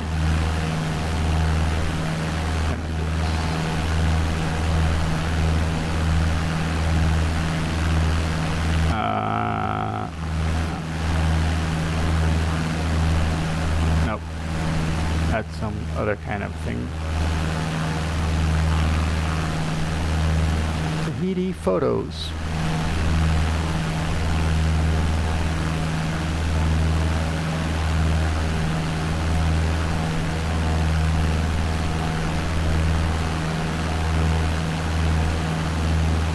A travel guide and photos. How about that? Oh, that looks interesting. Ooh, this looks good. This looks fun. Let's see if we can stream that. Let's put that over here. On. Oh, there's ads all over this thing.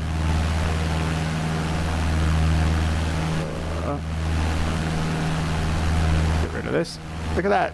Tahiti. Ooh. A tremendous Tahiti, a travel guide and photos. Oh yeah, okay, it uses cookies. Good to know, it uses cookies. That's where we're going. Ooh, the Renaissance, Los Angeles. What? Why is this person?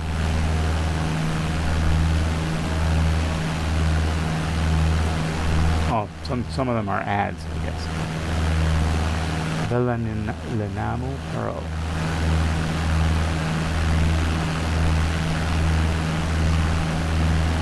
Taharu Beach. Let's put this nice and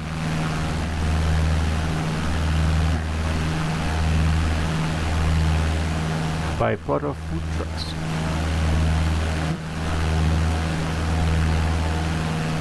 That must be another ad. Outrigger canoeing. That's the Papite Market in Tahiti.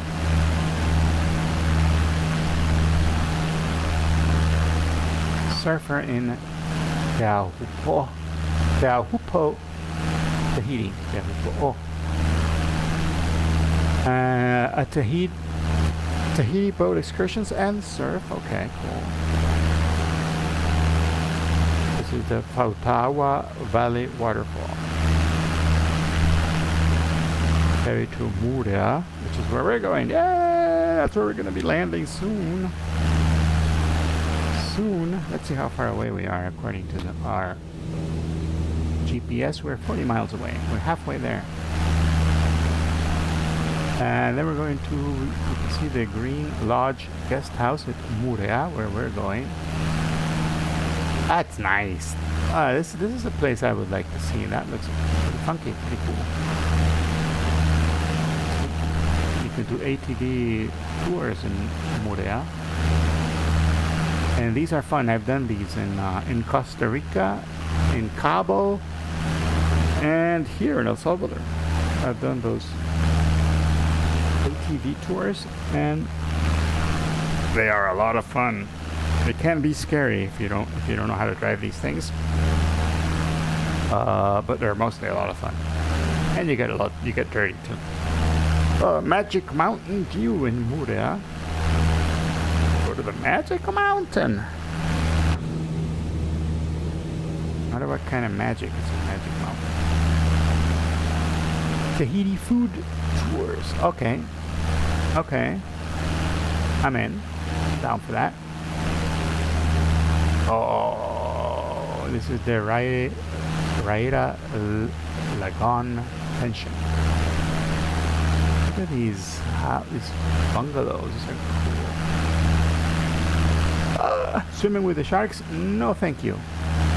Nope. I don't want anything in my water next to me. Bahine Private Island Resort and Spa at Taha. How do you say that? Taha'a? Is that it? Taha'a.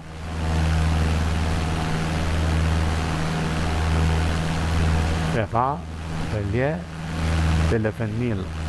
The Valley of the Vanilla. Taha'a. Rum distillery. Oh, okay, I'm in. I'm good for that. Just don't ask me to fly the plane after going to the Pari rum distillery. La Orana Pearl Farm. Okay, that looks interesting as well. Motu Picnic. Taha'a. Okay, this is fun. I like that. I want to try that.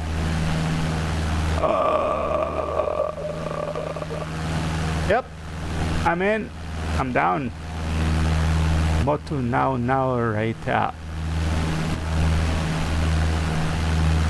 Taputapuatea.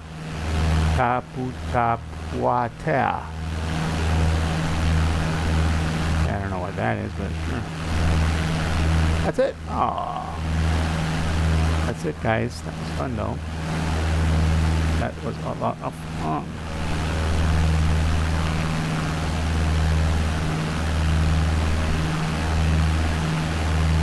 Ah, why is that still on? Bye. Bye. There we go.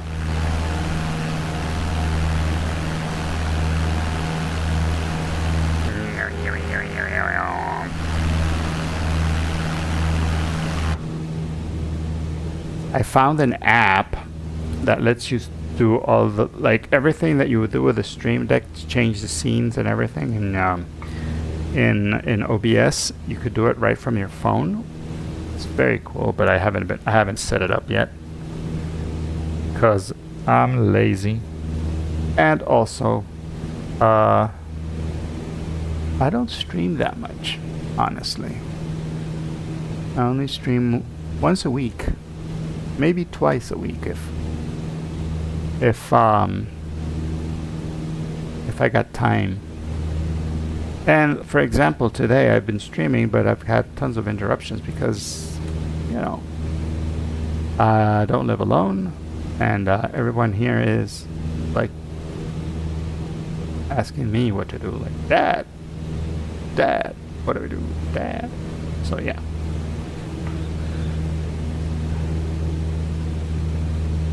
So I haven't spent a lot of time setting up my streaming settings here.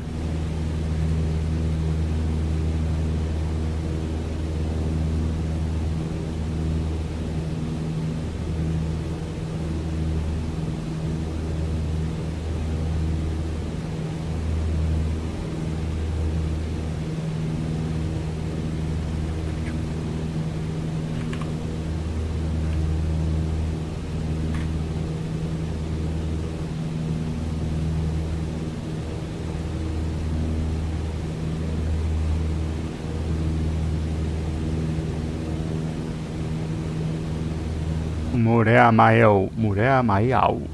That is such a weird, funky name to say. To say.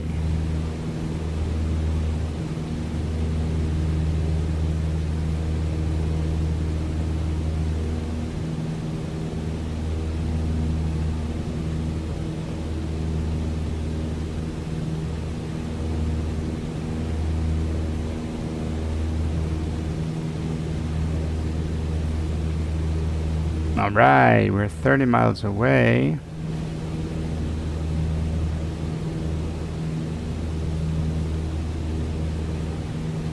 $7,500 feet. We're doing 89 knots over the ground, which is very close to what is being indicated here on our airspeed indicator. And that means we got a little bit of a headwind, like we've had this entire flight. Quite a bit of headwind. But now we can start using our altitude to our advantage. And what we can do is do a descent to, let's say, our pattern altitude, which would be 1,500 more or less.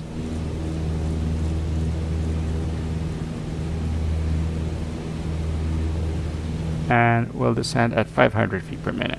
So that's a nice, slow, controlled descent, and it'll just give us a little bit of extra airspeed. And we should be good. Look, we're doing 100 knots. Just like that. 101 knots. And I'm going to go ahead and lower our manifold pressure a bit and give ourselves a little bit more mixture into our engine here. Cool off the engine, but not too much, just a little bit. Cool the cylinders down a bit. Hey, hello, welcome aboard, whoever's watching. My name is Mr. Regan. We're flying today around all the south of Polynesia, French Polynesia. We're about to land at Murea Tamai, and then we will fly from there to Tahiti, which is a super short flight actually. And but it should be fun. It should be nice. It's like 10 miles, I think, from Murea Tamai to Tahiti. And that will be the end of our stream once we get to Tahiti.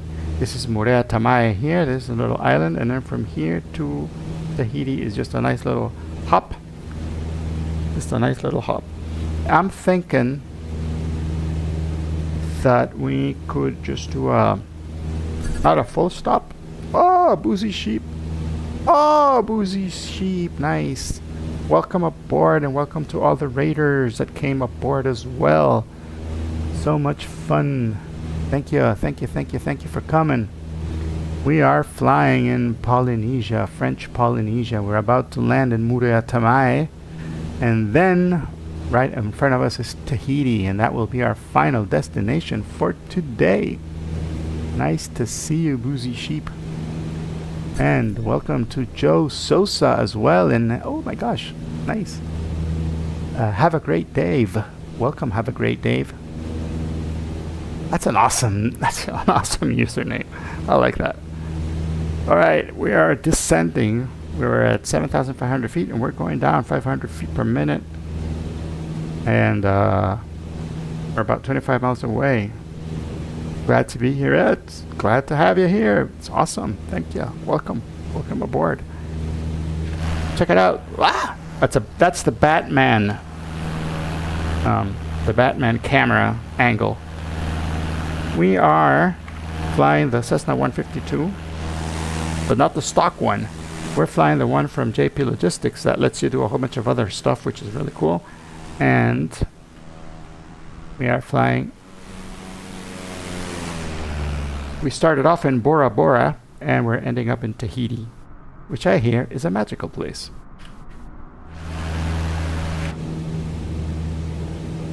It is my favorite airplane by far in all of in the whole game. You know why? Number one, it's free. I like free. And number two, it just got it like everything works.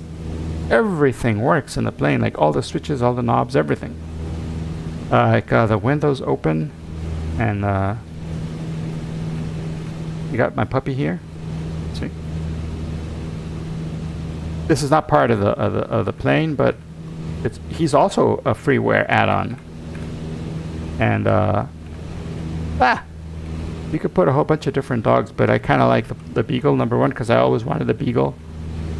Always wanted a beagle. And but beagles are crazy. They really are. And having a beagle that just stays like this is not very realistic, but is also so cool. So cool. And it's got a rubber ducky. See? No other plane has a rubber ducky in this game. It is a great airplane. Windows open, the doors open. I think this yeah, you can use this. Like if the sun is bothering you. The stock Asobo airplane, like nothing moves. It's all, you know, it's all just frozen in time, and everything is inoperable. The only things that work are just like the very basic things to fly your airplane with. But on this one, oh my gosh, you can do everything. And the fact that you can put an autopilot also makes the airplane much cooler. And to be honest, just this GPS and autopilot stack here is probably worth more than the entire plane. So yeah. And here, where we're flying today, having a GPS also helps because I have not seen a VOR. I don't think there are any VORs here. Are there? There should be, but I haven't found. There's an NDB here at Bora Bora, which is where we took off from. And then from then on, you're pretty much dead reckoning your whole route. Oh no, here's one. Raiutea, which is where we did a touch and go there. That one has a. I think it's an NDB though. I don't think it's a. Yep, it's an NDB, right? It's not a VOR. And then we do have a VOR at Wahine, which is where Waine, no, it's Waine, where we landed just a few minutes ago. And now here where we're going, there is one also, but it's also an NDB at Murea Temai, which is where we're going to be landing 15 miles from now.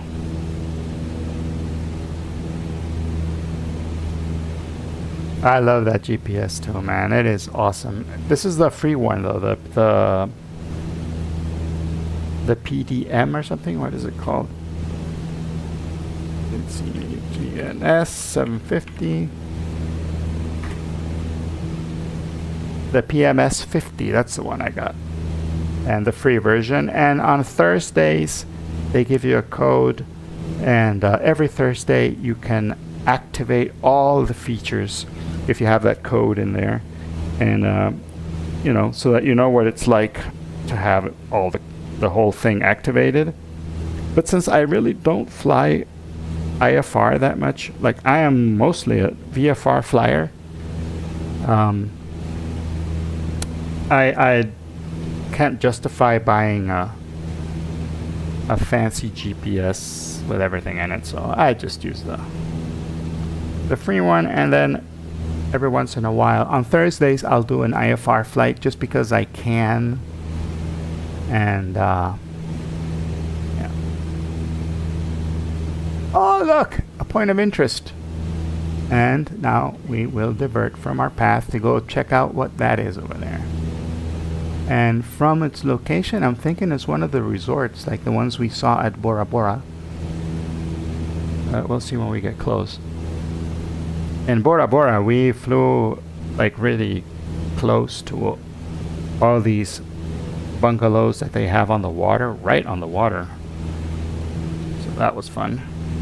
And here we are going to head towards that point of interest over there at Murea Temai. And I'm guessing it's right at the tip of the island there.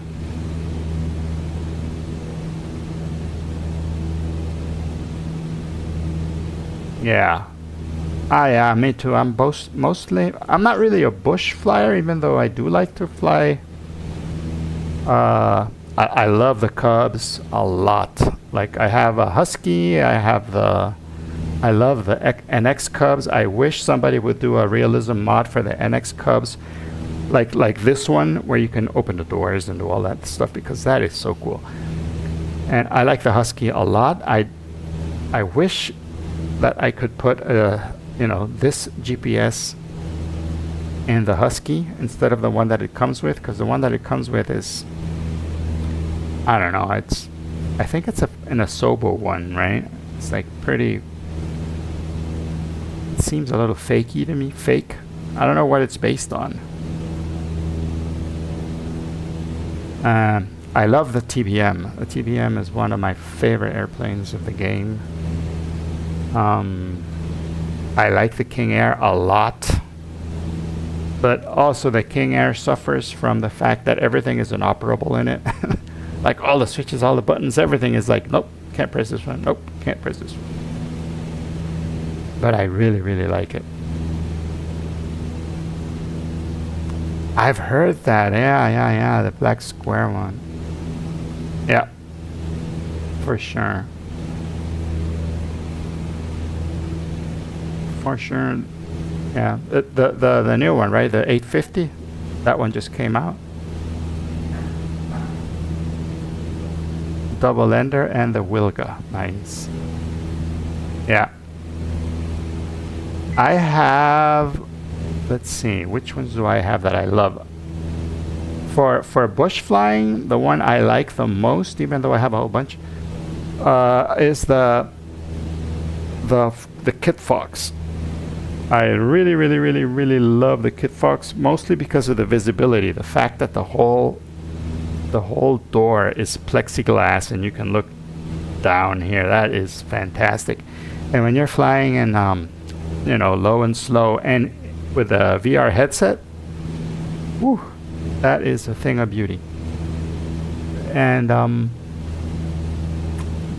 but I also I really enjoy the Cessna 170, the one that I think it's Coronado. I'm not sure if it's Coronado. I think it is. That one I like a lot. It's got a lot of options, it's pretty good. And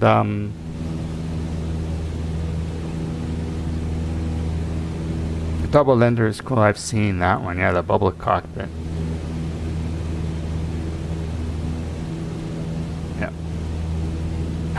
Does that one have any cow code, the double ender, or is it just experimental? Did they just call you an experimental? Oh, look at that. It was a resort. The Intercontinental Murea Resort. That's where we're going. This Cessna, they have a version that comes with the JP Logistics Cessna that is a tail dragger, and I like that one a lot too. I really like that one.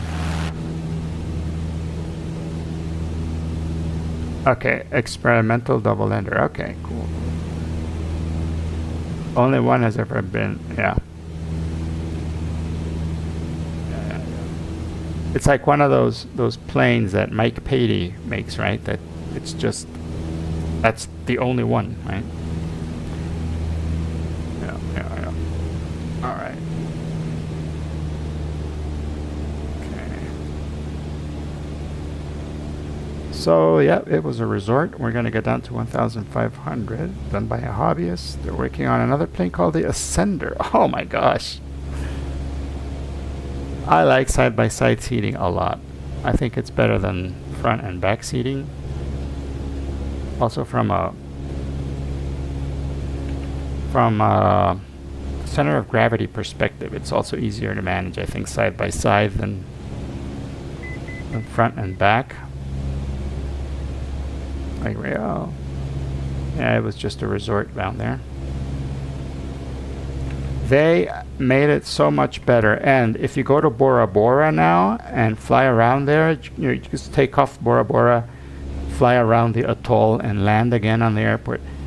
You see so many beautifully rendered resorts like this one, and you can see like every little bungalow and everything, and it's fun. It's a great place to go fly. It is beautiful.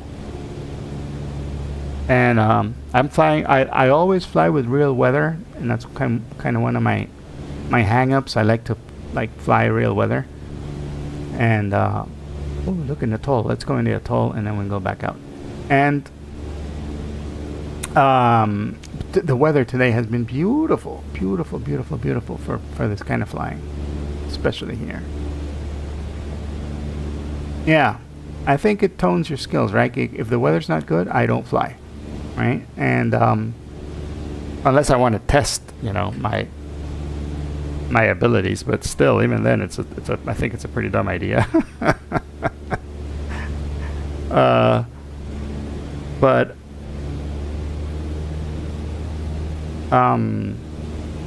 yeah, like if the weather is bad, I just look for another place where the weather's good. That's one of the cool things about having a simulator. You can fly all over the world and find the places that have the nice weather and fly there. Also, there's no way I think in real life I would be able to afford flying anywhere near Bora Bora. So having a simulator also is amazing for that.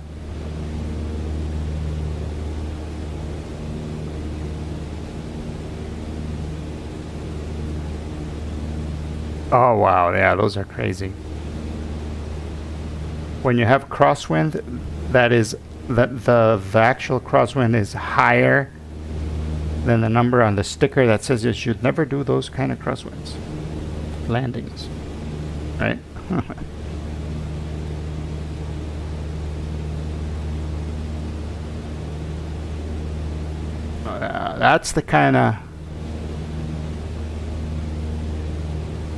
That's the kind of water activity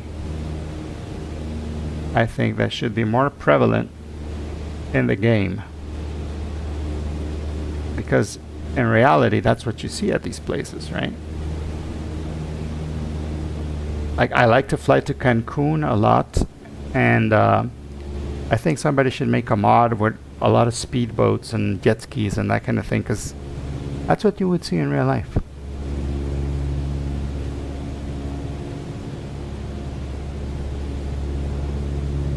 There we are, another resort that is very similar to the resorts we saw at Bali. I mean at Bora Bora.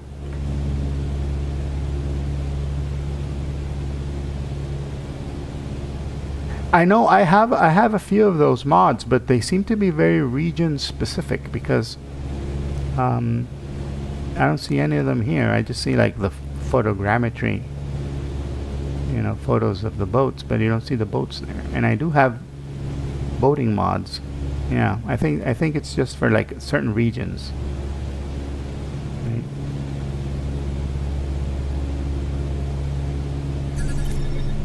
Oh, Agent Presta, thank you for the follow. Welcome aboard. Welcome to the Sim Mr. Egan's tour around the world.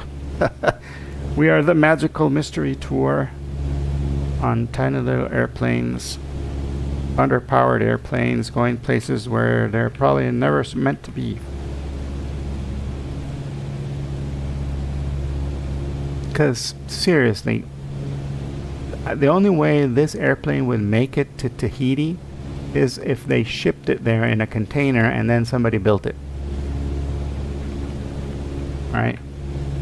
It's like a 33-hour flight if you were doing it in the airplane. If you were trying to ferry the airplane over, that's, yeah, 33 hours, man.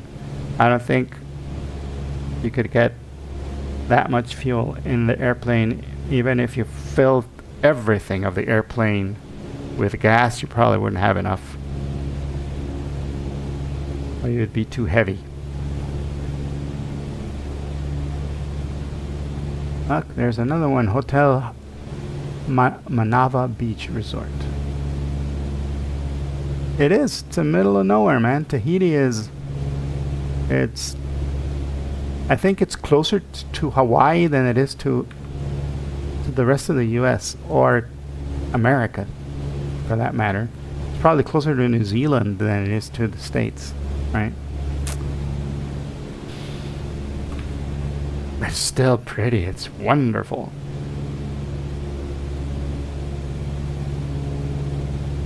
Yeah, it's another one of those little cabañas on the ocean kind of resort.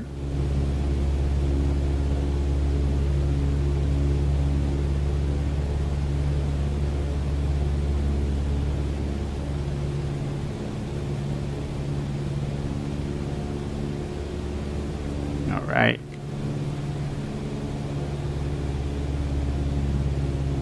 Okay, November Tango Tango Mike traffic, November 42 Mike Romeo type Cessna 152. Let's see. Overflying the field to see where we're going to land. November Tango Tango Mike. I'm thinking, we said we were going to land in runway 12. But I haven't even seen the field yet, so let's look around and see if you can see the field anywhere. Oh, there it is. November Tango Tango Mike traffic, November 42 Mike Romeo Echo is on base and entering downwind for runway 12. November Tango Tango Mike. Alright, let's go ahead and carb heat. Landing lights. First notch flaps. And let's land this puppy here. This is just going to be a touch and go. And then we're going to touch and went straight on to Tahiti.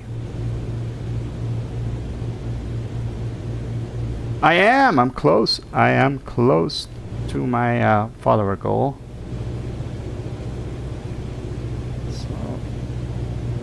Well, welcome along. It's fun having you guys here.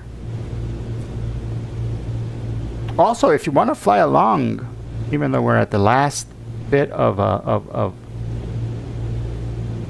the thing, I am on the East USA server, and I have all traffic on, so you guys can come in if you want to and do the last bit of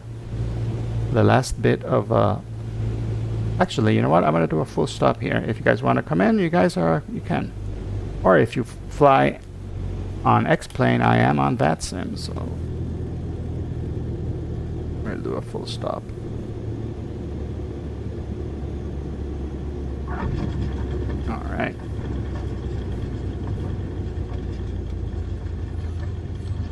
Look at that. The duct turbulence indicator is show that we were braking hard. All right, getting out of here. Thank you, Engine Presta. Thank you.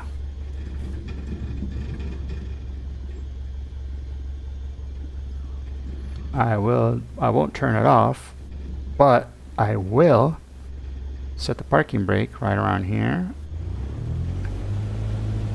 And we can go, and if you guys want to come in, you guys are welcome to come in. I'm at November Tango Tango Mike. I have all traffic on, and we can fly the last bit to Tahiti. Or if you like to fly X-Plane, come in. Come to November Tango Tango Mike and use VATSIM, and then we can see each other. And now what we're going to do is we're going to go check out with our drone camera. We can go check out that other Sofitel. Well, the other point of interest over here. Oh, check it out. Yeah, this one does not look as good as the ones. Okay, this part does look good. Yeah. This part has been done pretty good, actually. When you get closer, the textures don't look that great, but from a good distance, they look pretty good. And these are the ones you got to pay the big bucks to be able to stay in, right?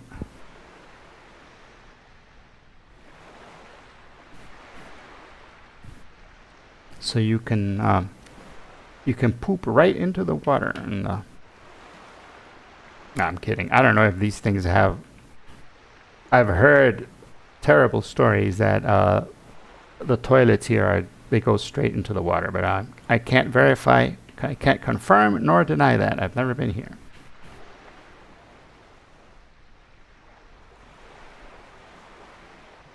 All right, Sofitel. Let's climb up. Wow, this whole island is awesome.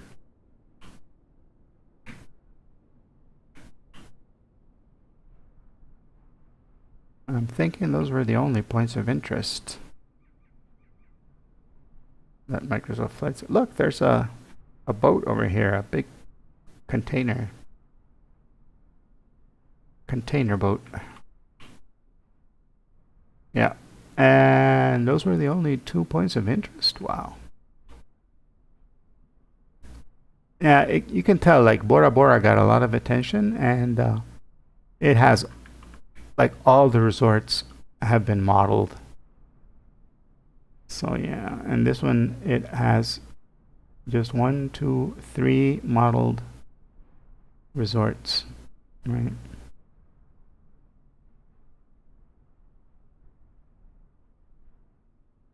The Manava Beach, the Sofitel, and the Hilton Muria Lagoon. Ooh, maybe we can see Paris Hilton there.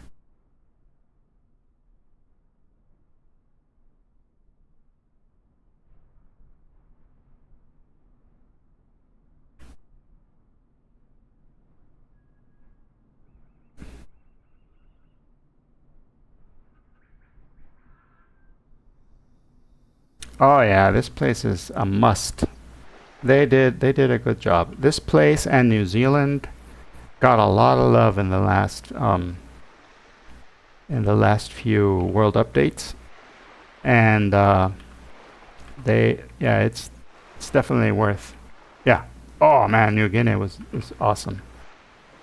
They have really spent time and money making these places look nice. I wonder if all of these models are going to make it over to the new flight simulator in 2024. Because it'd be a shame if they didn't put them in here, right? All right. We are back in our airplane, and we will do our last leg. Oh, before we do our last leg, let's put it in the computer here. Flight plan, remove, and remove. And we are going to go from November Tango Tango Mike. I keep calling it that because it's actually called Murea Temai, but I don't even know if I'm saying it right. And then we're going to Tahiti, which is November Tango Alpha Alpha. Just across that little channel there. Look, it's only 10 miles. 10 miles away. It will be. It's just that little bit of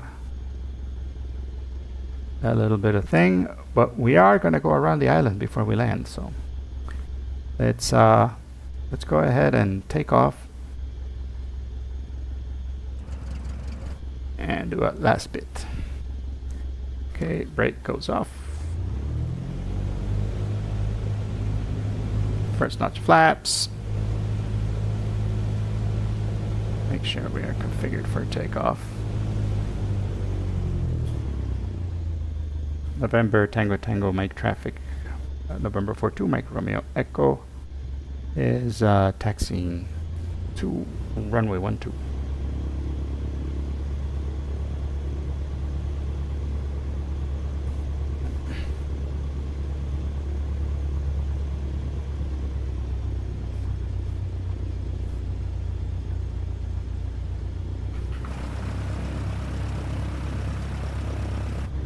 Alright, we're gonna go ahead and leave our light on, taxi, blah blah blah. These are all good. All of that is good. Carb heat goes in. I don't want carb heat for the takeoff. Oh yeah. Also no cabin heat.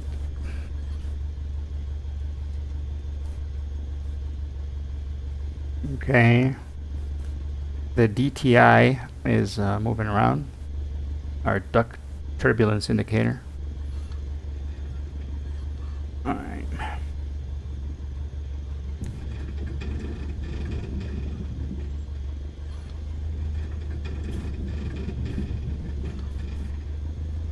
November Tango Tango Mike traffic. November 42 Mike Romeo Echo taking off runway 12 departure to the east. November Tango Tango Mike. Here we go. Here we go. Here we go. 60. We rotate and we're off.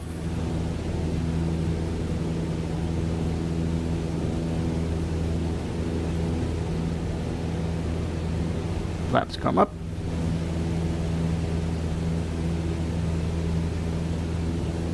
And we are trimmed. Here we go, straight ahead to Tahiti.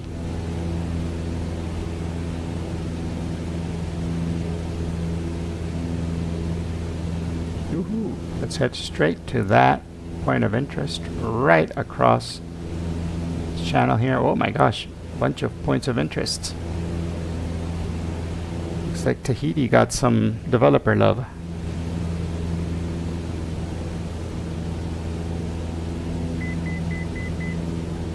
Alright, we're at 500 for 1,500. We're not going to go that high this time. It's only 10 miles away.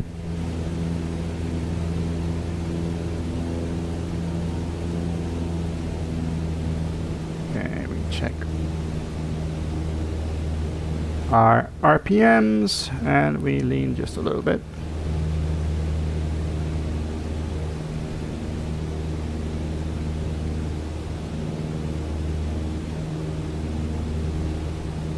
Last bit of sightseeing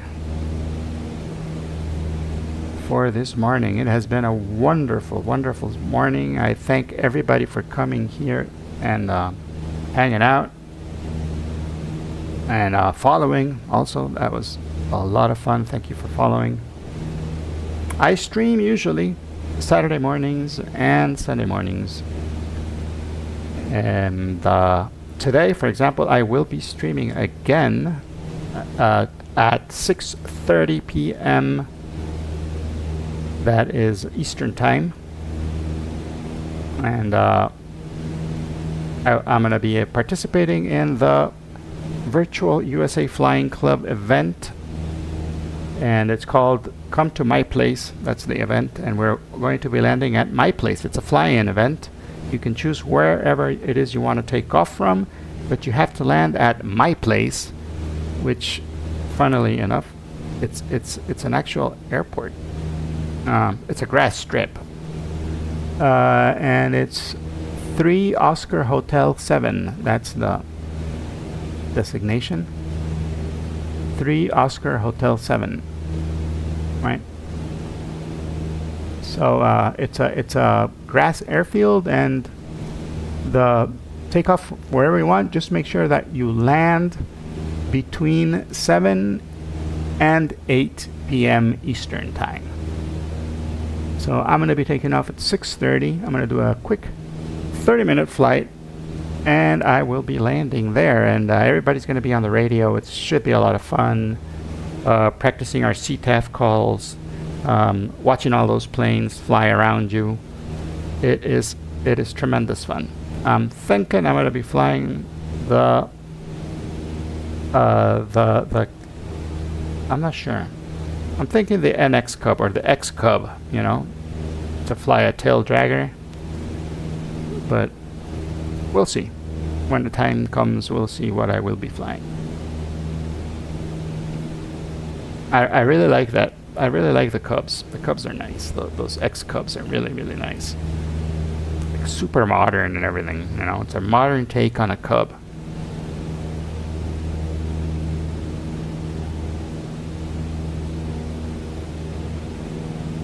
I like it that it has an autopilot. For streaming, an autopilot is pretty good. Even though right now we haven't used it. For this little 10-mile hop, I didn't even think to turn on the... Look, a DA-62 is coming over here. Backstocking. Backshot King. That's it.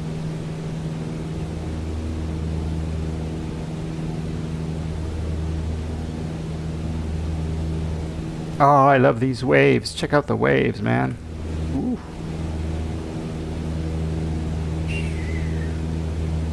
That looks nice.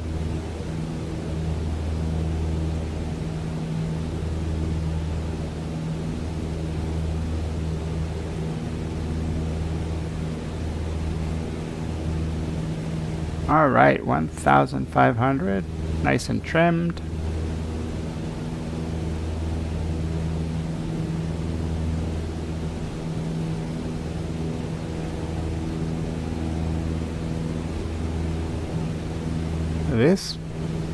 This is the airport right here, so we're gonna go around it.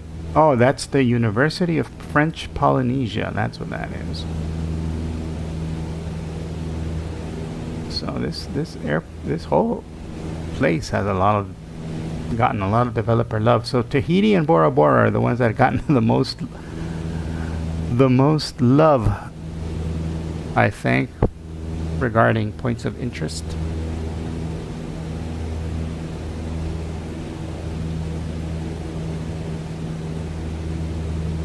See, all of these are boats, right? So there's a marina here that they didn't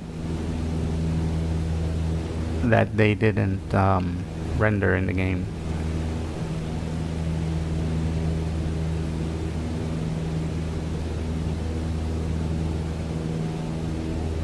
That's still amazing.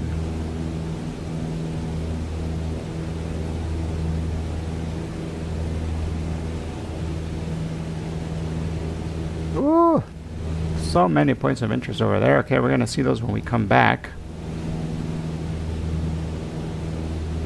And this looks a little bit auto-generated, to be honest. Or maybe that's just the way it looks. Who knows? Who knows? Alright, we're gonna go down to 1,000 feet.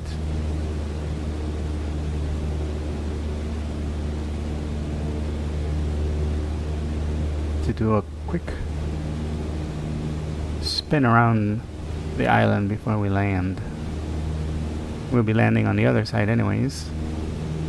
Heading south. Alright, 1,000 feet.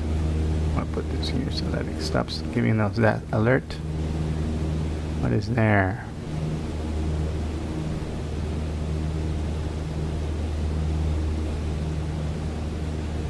What is that supposed to be?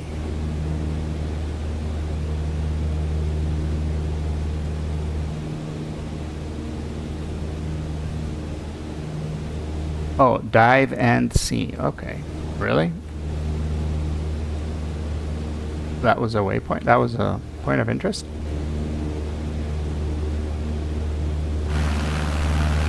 Museum of Tahiti. Okay.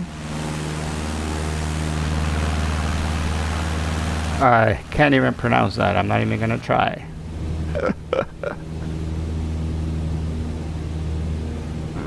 So a lot of these points of interest, then I guess I'm not really like super detailed or anything. They're just like, this is where it is.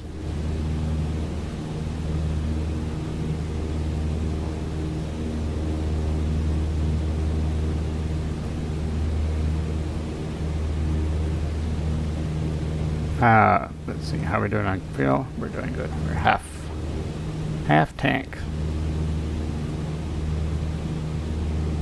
Oh wow, that valley there looks awesome. Oh yeah, that museum looks so auto-generated. Yeah, I'm thinking that, yeah, this didn't get developer love. It just got like this is where it is, but we didn't render it.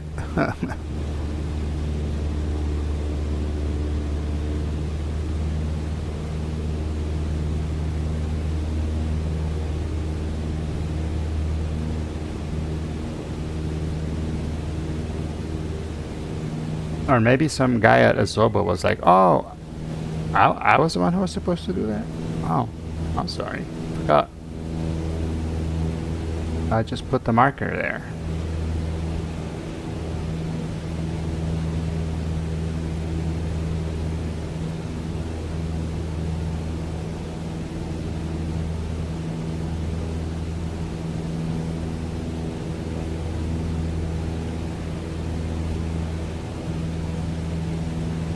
See what's over here.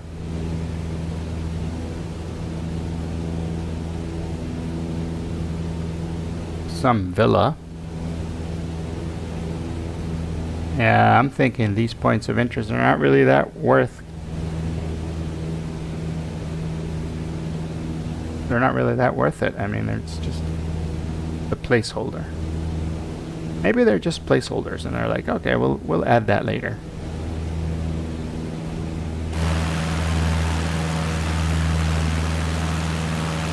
Outside looks amazing though.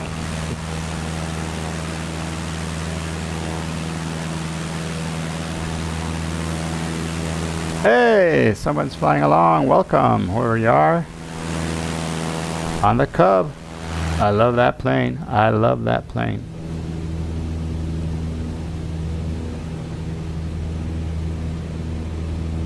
Nakoti Kate.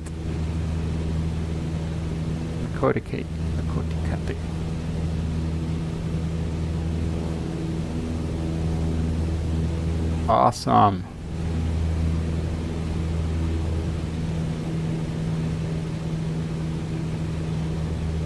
Oh my gosh, these valleys, man, these are amazing valleys. It's like the kind of thing you used to see in that TV show, Fantasy Island, in the 70s. Or the 80s? I don't remember if it was the 70s or the 80s. It's kind of what it looks like, though.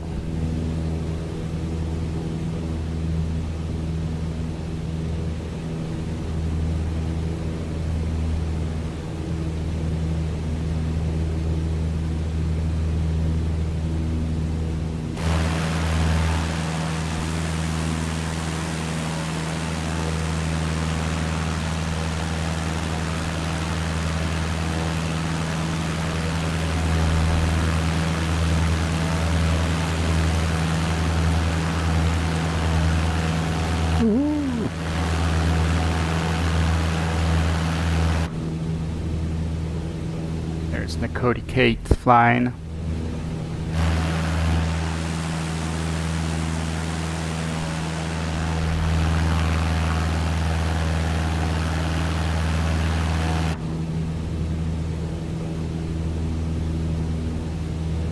Flying along with us for a bit.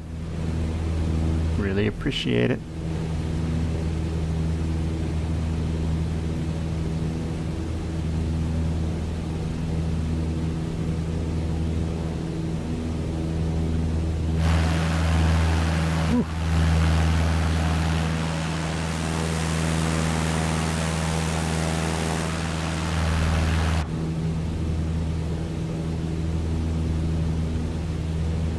I wonder if these are like neighborhoods. Or if it's all hotels and stuff. I think that would be pretty cool. Where do you live? I live in Tahiti. A little house there, right on the edge of the water.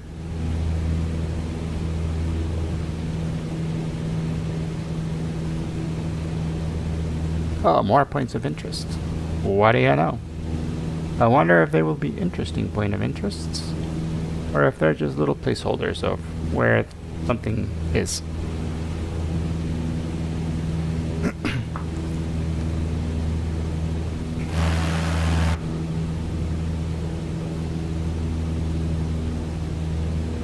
We're going to be going over the middle of the islands because the island actually has a big part that goes here in the south, but there's a little like land bridge right over here, like right over like a little city, and that's where we're going to be flying over. I'm going to go around. That's Papara, which I have no idea what that is.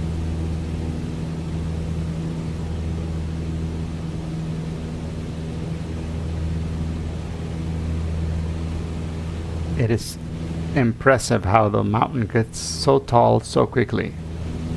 It goes from 0 to 100 in no time. It's just the poof, juts straight out. It's crazy. Crazy.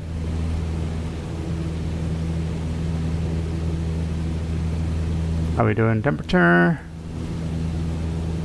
Nice. 21 degrees. Beautiful.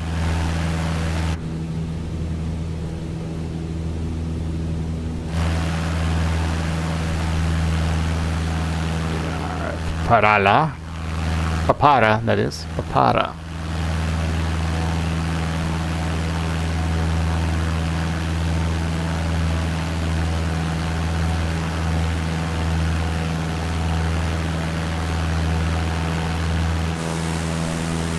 There's Nakito behind us. I think that Cub is a lot faster than this 152. I'm thinking that Cub can go like 120 knots maybe. Like 20 knots faster than this sucker. Yeah. Another auto-generated one. I don't get it. Why are they point of interest if they're auto-gens, right?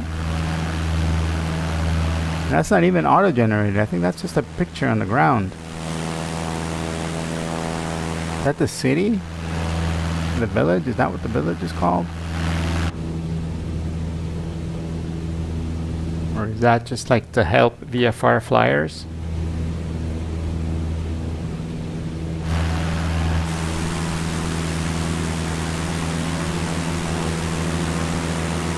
Yeah, here comes a Cub. That Cub is fast, man.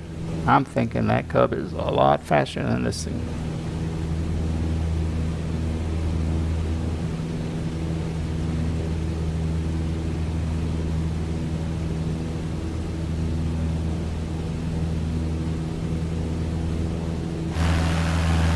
Hey, have a great day. So when you do bush flying, what is your like go? Oh, you told me, right? The double ender. That's your go-to plane, and the Wilga. Yeah, the Wilga. Both of them are tail draggers, and yeah. I was trying to find if on the X Cub there's a way to lock the tail wheel for for takeoff and that kind of thing, but there isn't. Not in the simulated one. I'm not sure if in real life you can. Okay, the golf club does actually look like a golf club, so that's good.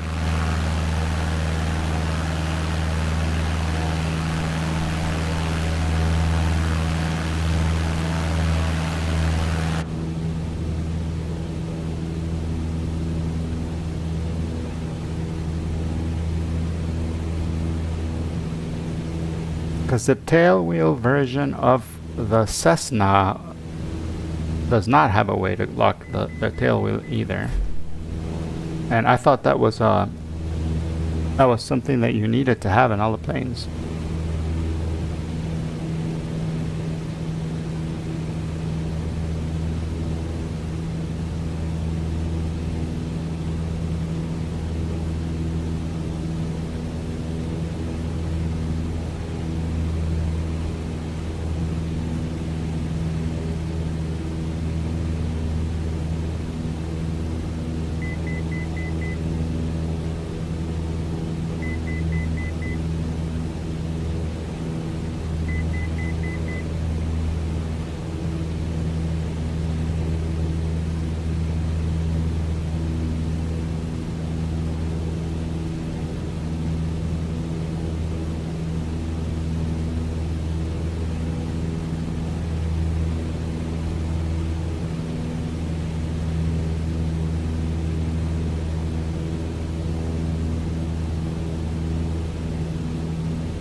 The Botanic Garter.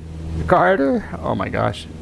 Okay, somebody. I don't know, man. It's starting to look like these points of interest are more of a practical joke or something, because they're not even spelled right.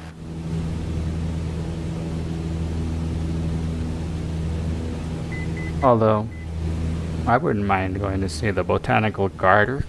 It's like a garter belt or something. What the hell is this?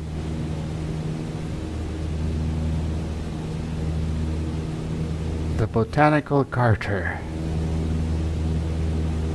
Sounds like something Poison Ivy would wear.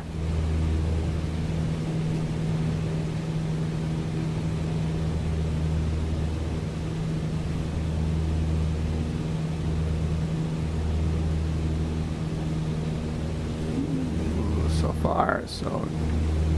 Turn.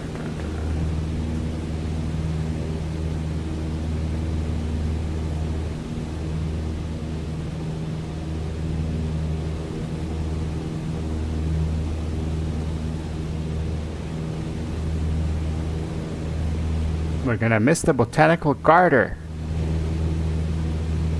There it is. Botanic Garter. Oh boy. I got so excited because I thought, oh my gosh, Tahiti got so much developer love. It's got so many points of interest, but then you get here and it's like all of it is auto-generated. All of it is AI generated. So I guess if you've been to Tahiti, like knowing where all the places are, it's like, oh, remember when we went there, honey? Yes, we went to the Botanic Garter.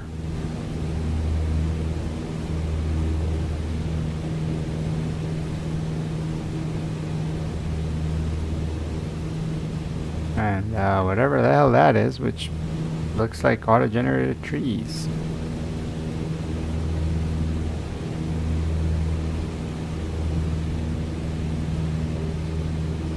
Alright, we're gonna go ahead and do our last quick go around here and around the island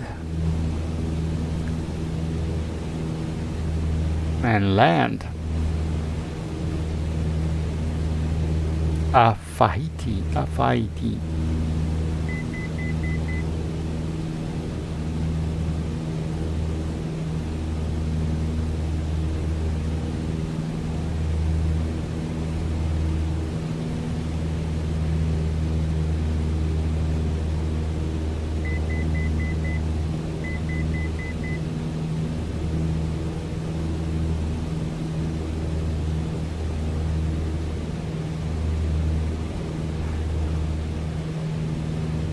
Bay Phaeton. Bahia, that must like Bay of something. Bay of the Phaeton? I don't know what that. Don't even know what that means. Tahiti. That must be a little town, maybe.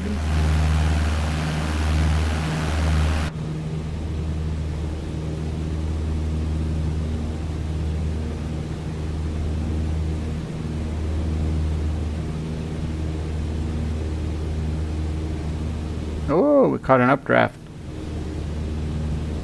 Alright.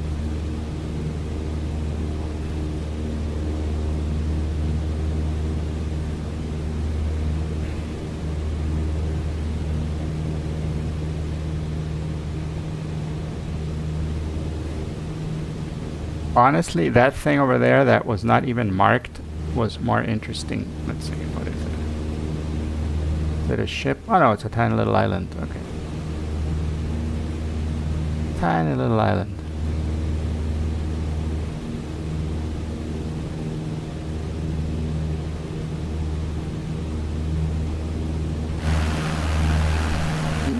The Vaihi Waterfalls. Okay.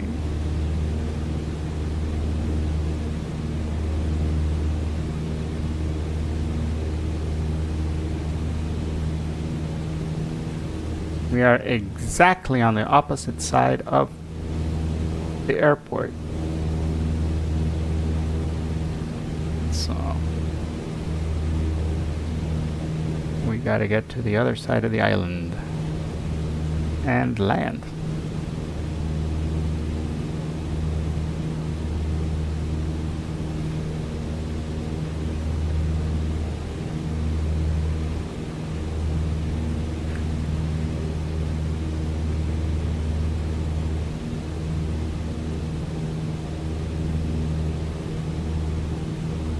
Oh, you can't see the waterfalls either. You just marked.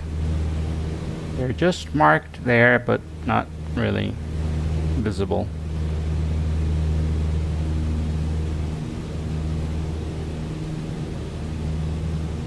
Oh wow. I like these rivers, and then like this canyon that goes all the way to the top of the mountain. Oof. That is cool. That's a trip we should do, but on a helicopter, I think. Get a nice view of everything.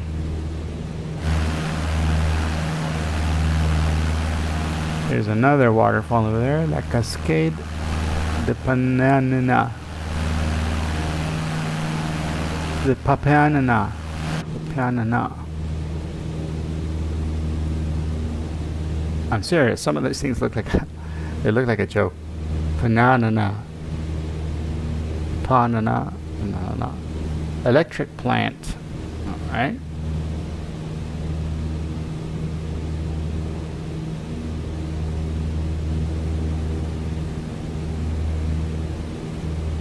Electric plant.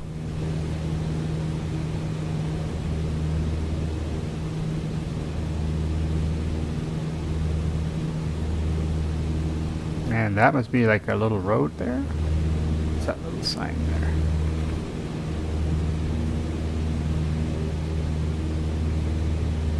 And it didn't show up. Oh. Oh, that's the Cascade Pananana. Panana. Panana.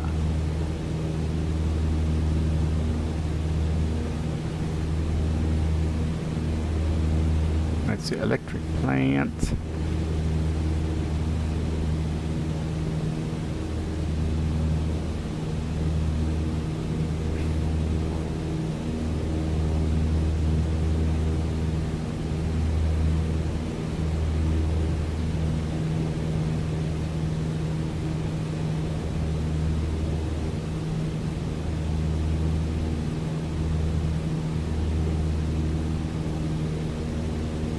It has a lot of points of interest, so that's a good thing.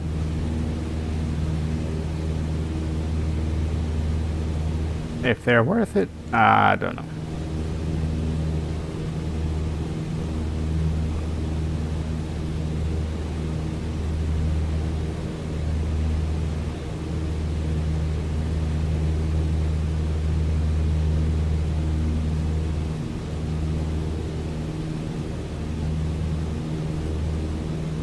I do commend them for filling them out, though. That's nice.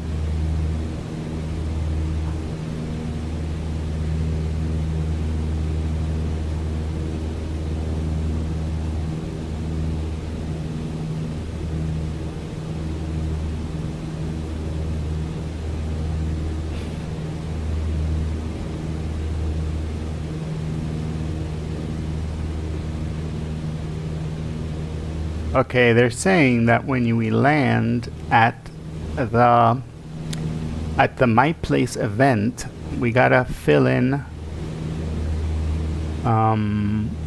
in the Discord channel. We have to fill in our attendance. So we have to list our tail number, aircraft type, departure field, arrival time, and favorite ice cream. Which I'm thinking mine is Rocky Road. I don't know. What do you guys think? What's your favorite ice cream? What's your favorite ice cream, chat? Are there any other Rocky Road lovers out there? Is it just me? Am I the only one?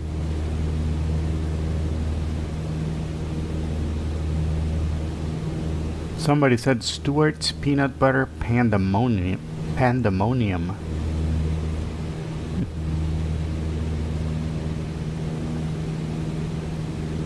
I've never tried that one. That one sounds very elaborate, very fancy actually. And I like peanut butter, so. But on ice cream, I don't know.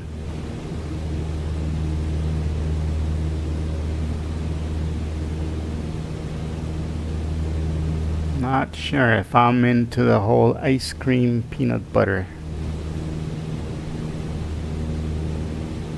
thing.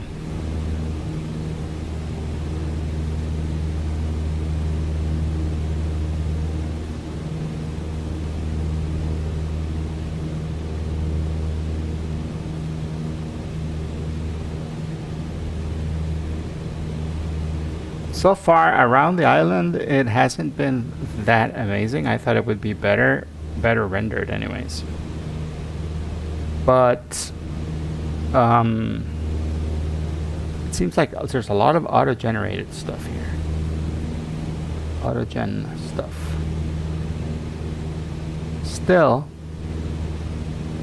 just the beauty of the landscape is amazing. It is wonderful. And inviting, you know, it makes you want to come and fly again, even though but into like going into those canyons, you know, that makes it, that I think would make it more interesting.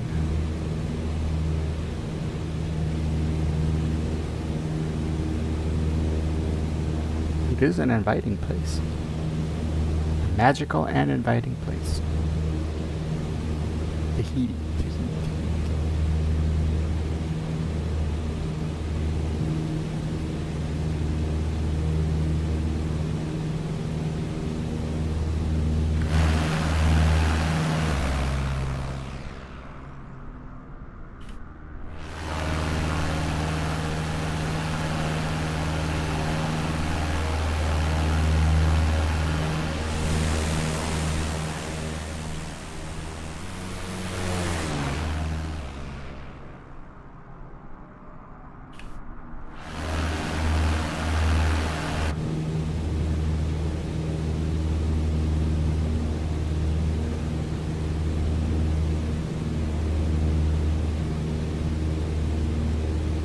Papeno.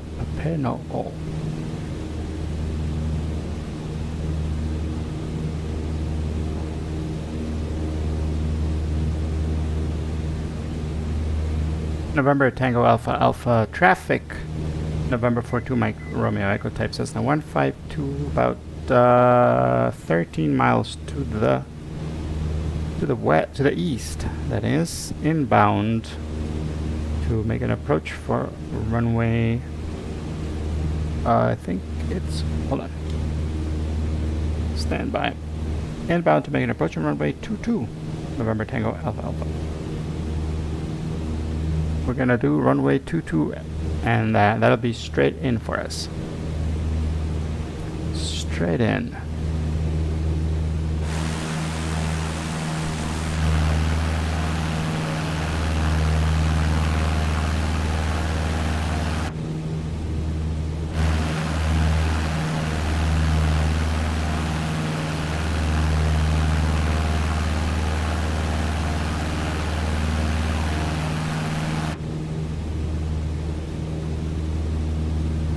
Now this is the job that I think would be fun, like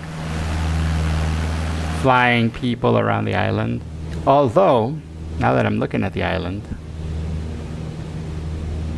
there are very few places where it looks like it'd be a friendly place to land, like in case of any kind of a engine failure. Like maybe the roads, but I'm pretty sure those roads have electric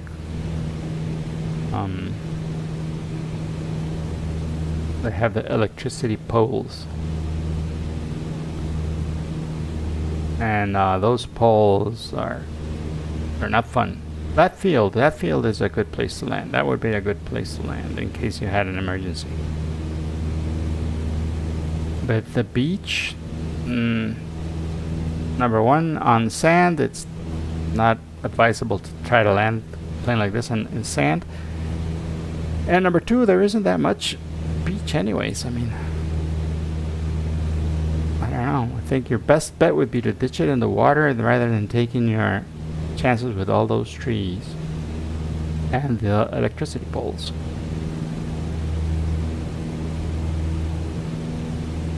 So get close to the water, open the doors, and ditch in the water.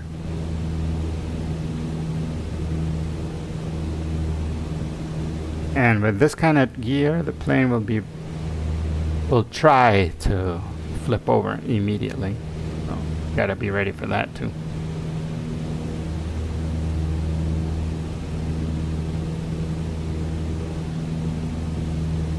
It isn't very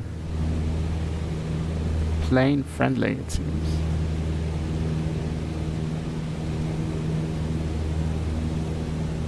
Point Venus Lighthouse. I wonder if that is rendered.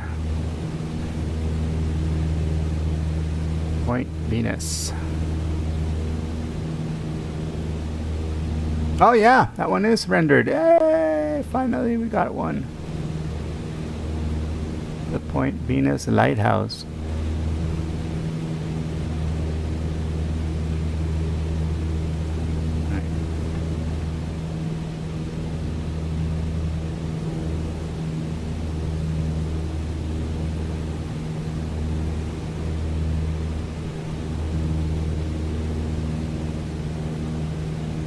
And we are on final pretty much. There's a runway up ahead. You can see the 2 little blinking white lights. So we are going to get ready for our approach. We are 7 miles. November Tango Alpha Alpha traffic. November 42 Mike Romeo Echo, 1,000 feet on final. For runway 22, 6 mile final. November Tango Alpha Alpha. All right. We're long final for a tiny slope plane. This is a really long final. There's more points of interest. But those points of interest don't look like they've been rendered. Oh, Town Hall over there.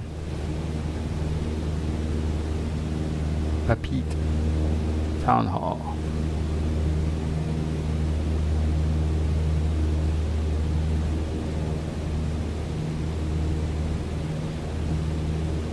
Let's get our airplane ready for landing. Let's see, landing light is on, taxi light is off, beacon, yes, strobe, yes, nav, yes.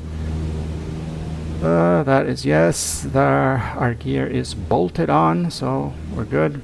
Mixture is full rich. And we put our carb heat on. And we start to pull our throttle down. Keep our nose up. First notch of flaps.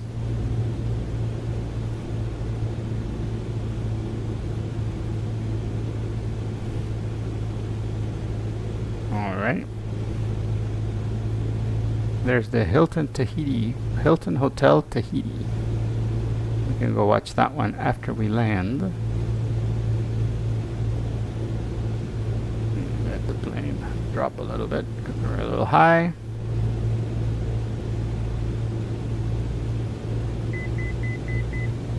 There we go.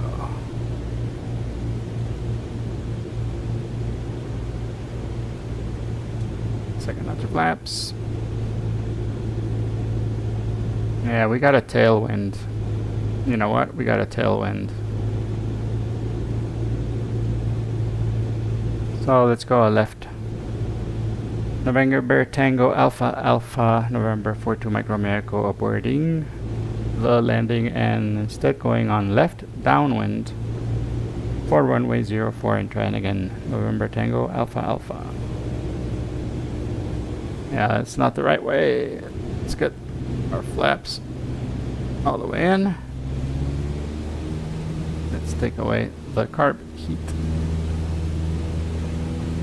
And we're gonna try on this side. Because yeah, with the tailwind, it's not gonna be a good landing.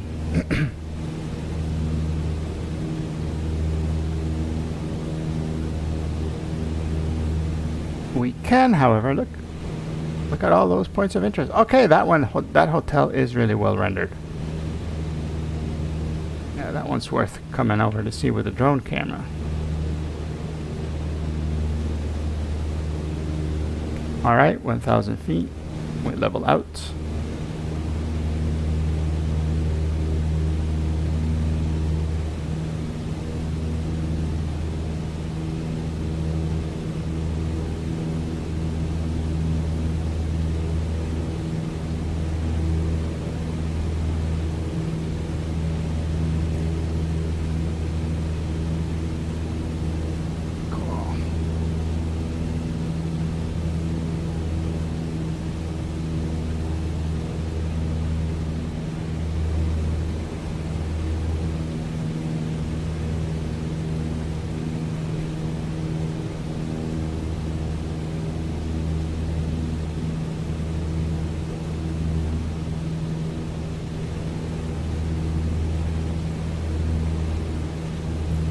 All right.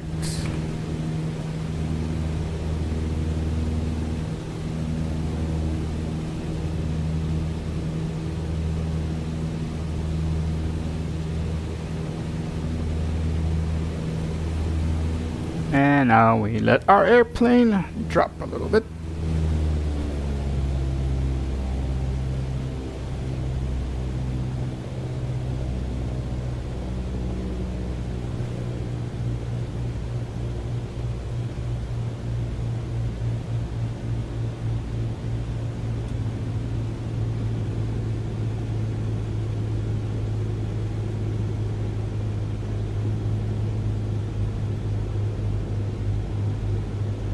I'm gonna try to keep it at 60 knots for our approach. And we drop the nose a bit. Take a notch. There we go. Now you can feel the drag.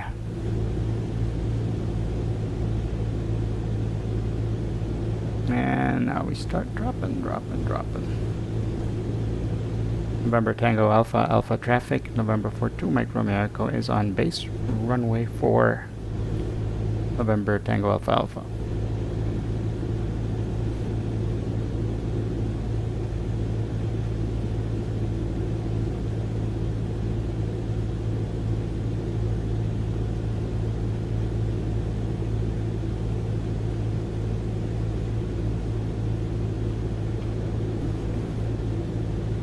Tahiti traffic, November 42, Mike Romeo Echo on final for runway 4, Tahiti. All right. See, this is much different. We're not coming in so fast.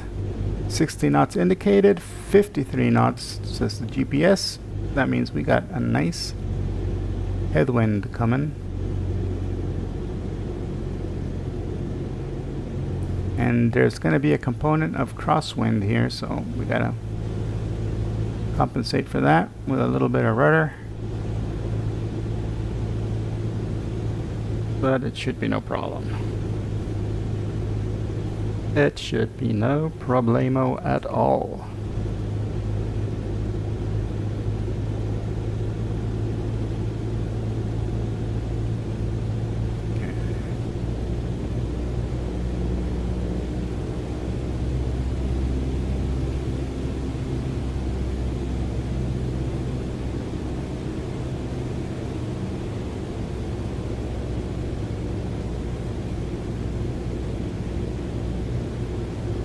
Oh, such a difference! Look now, it's looking nice and smooth and cool. And we're coming in and we're fast. 60 indicated, 55 on the GPS. Not bad.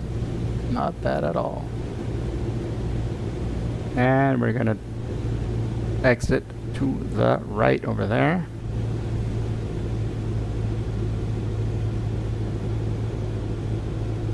Okie dokie.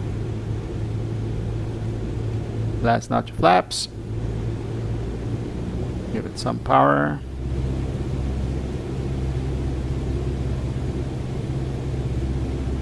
Displace threshold.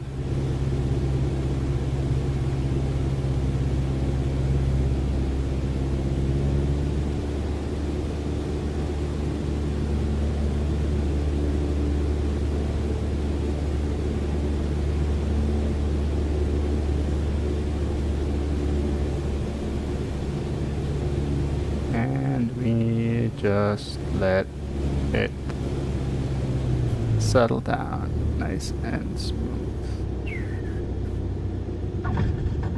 There we go. We are here in Tahiti.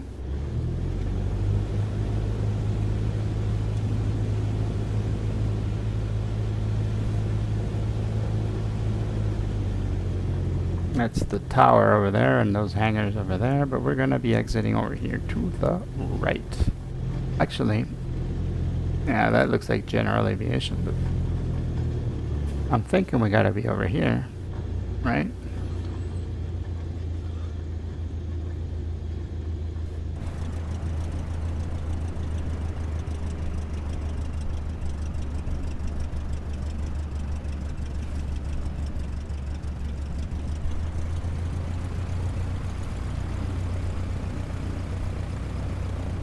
Thinking this is where all the jets park. Whoa, that is cool.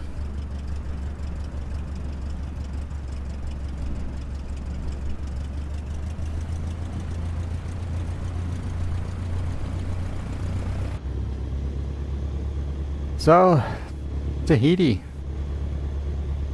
Everybody get ready for your Mai Tais and your to get your lays and have a good time here.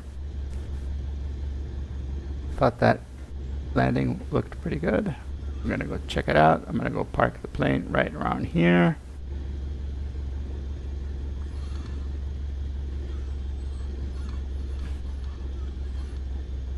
And we can go check out that landing. How are we gonna check out the landing? Well, I have the recorder over here. And we'll replay our landing.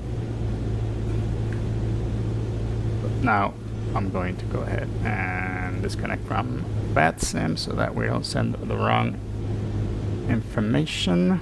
There we go. And we're going to do this. Boop. Actually, we got to do it from here.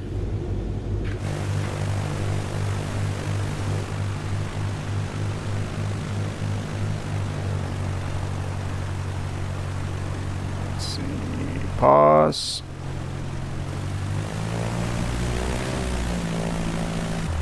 Is that where we touched down? Is that where we touched? That's not where we touched down. That's almost where we got out.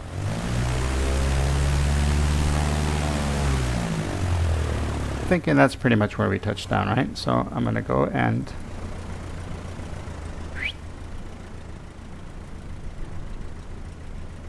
there, from that side probably looks better. All right.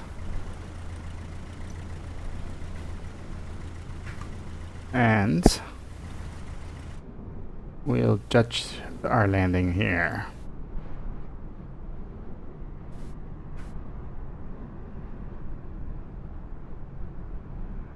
I think we did good. I mean, we're coming nice and slow.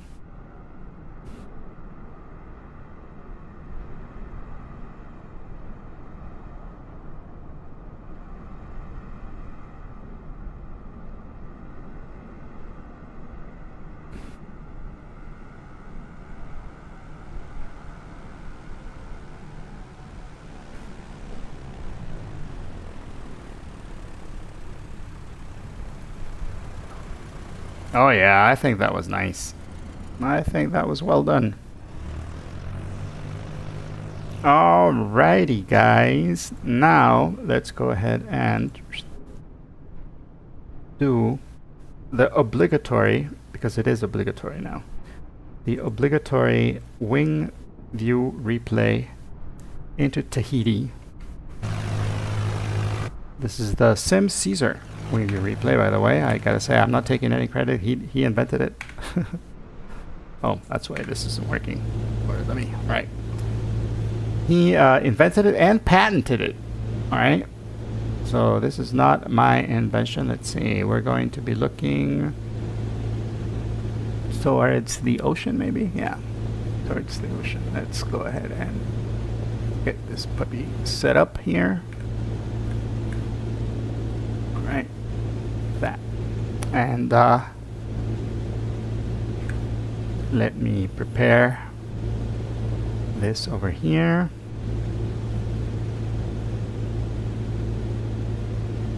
And I think, oh, one more thing we gotta do.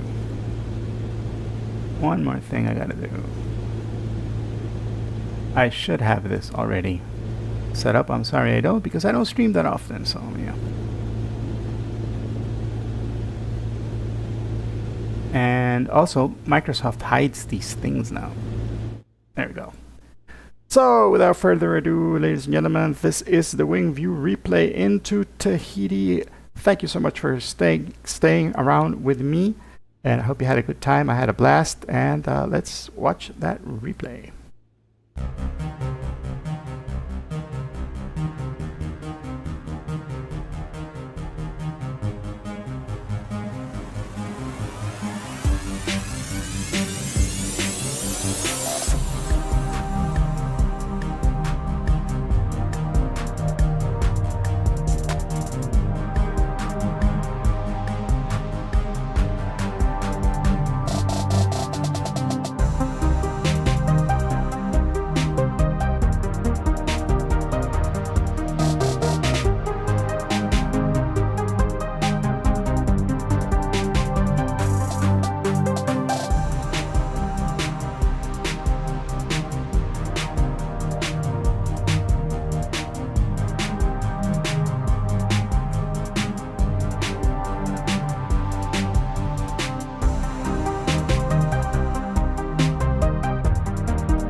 There you go. That was the Wingview replay. The Sim Caesars Wingview replay, stolen by me for your viewing pleasure. Thank you for hanging out with me this Saturday morning. It has been a blast. I hope you guys had fun. I would appreciate those follows if you haven't followed already. I fly every Saturday morning and every Sunday morning. And also, if you want to know more, like when I'm going to be on, if I'm not going to be on, and all that kind of stuff, you can please follow my Discord. And you will be able to see when I'm going to be streaming and that kind of information. You'll be able to see it. And you can also talk to me while I'm streaming because I really like chatting. So, you know. Oh, look. Another airplane is getting ready to take off over there in ATR. That's one plane I have yet to master, and I want to get to it. I want to learn how to do that airplane. Thank you so much, guys, for hanging out with me. Tell you what, why don't we go raid somebody? Because, and this is fun, raiding people is so much fun here. And I have just a person, and we're going to go raid Mustafa. Mustafa has a great stream, and they're doing railroads, and I think St. Caesar's there too, so that's a fun place to go. So we'll go and raid them now. Thanks so much for hanging out with me. I will see you guys next time. Be well, be awesome, be fantastic. Lovely weekend, and all of that. And thank you. Thank you so much for being here with me today.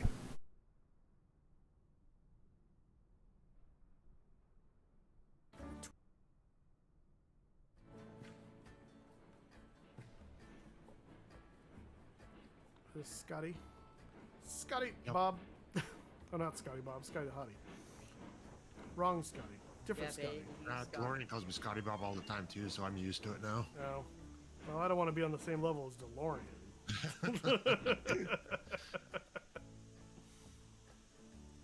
Do I need to pull forward more, or Yeah, keep on going forward. okay? Can't close the tender. There it goes. Alright, I've got a very, very sketchy line that goes into the water.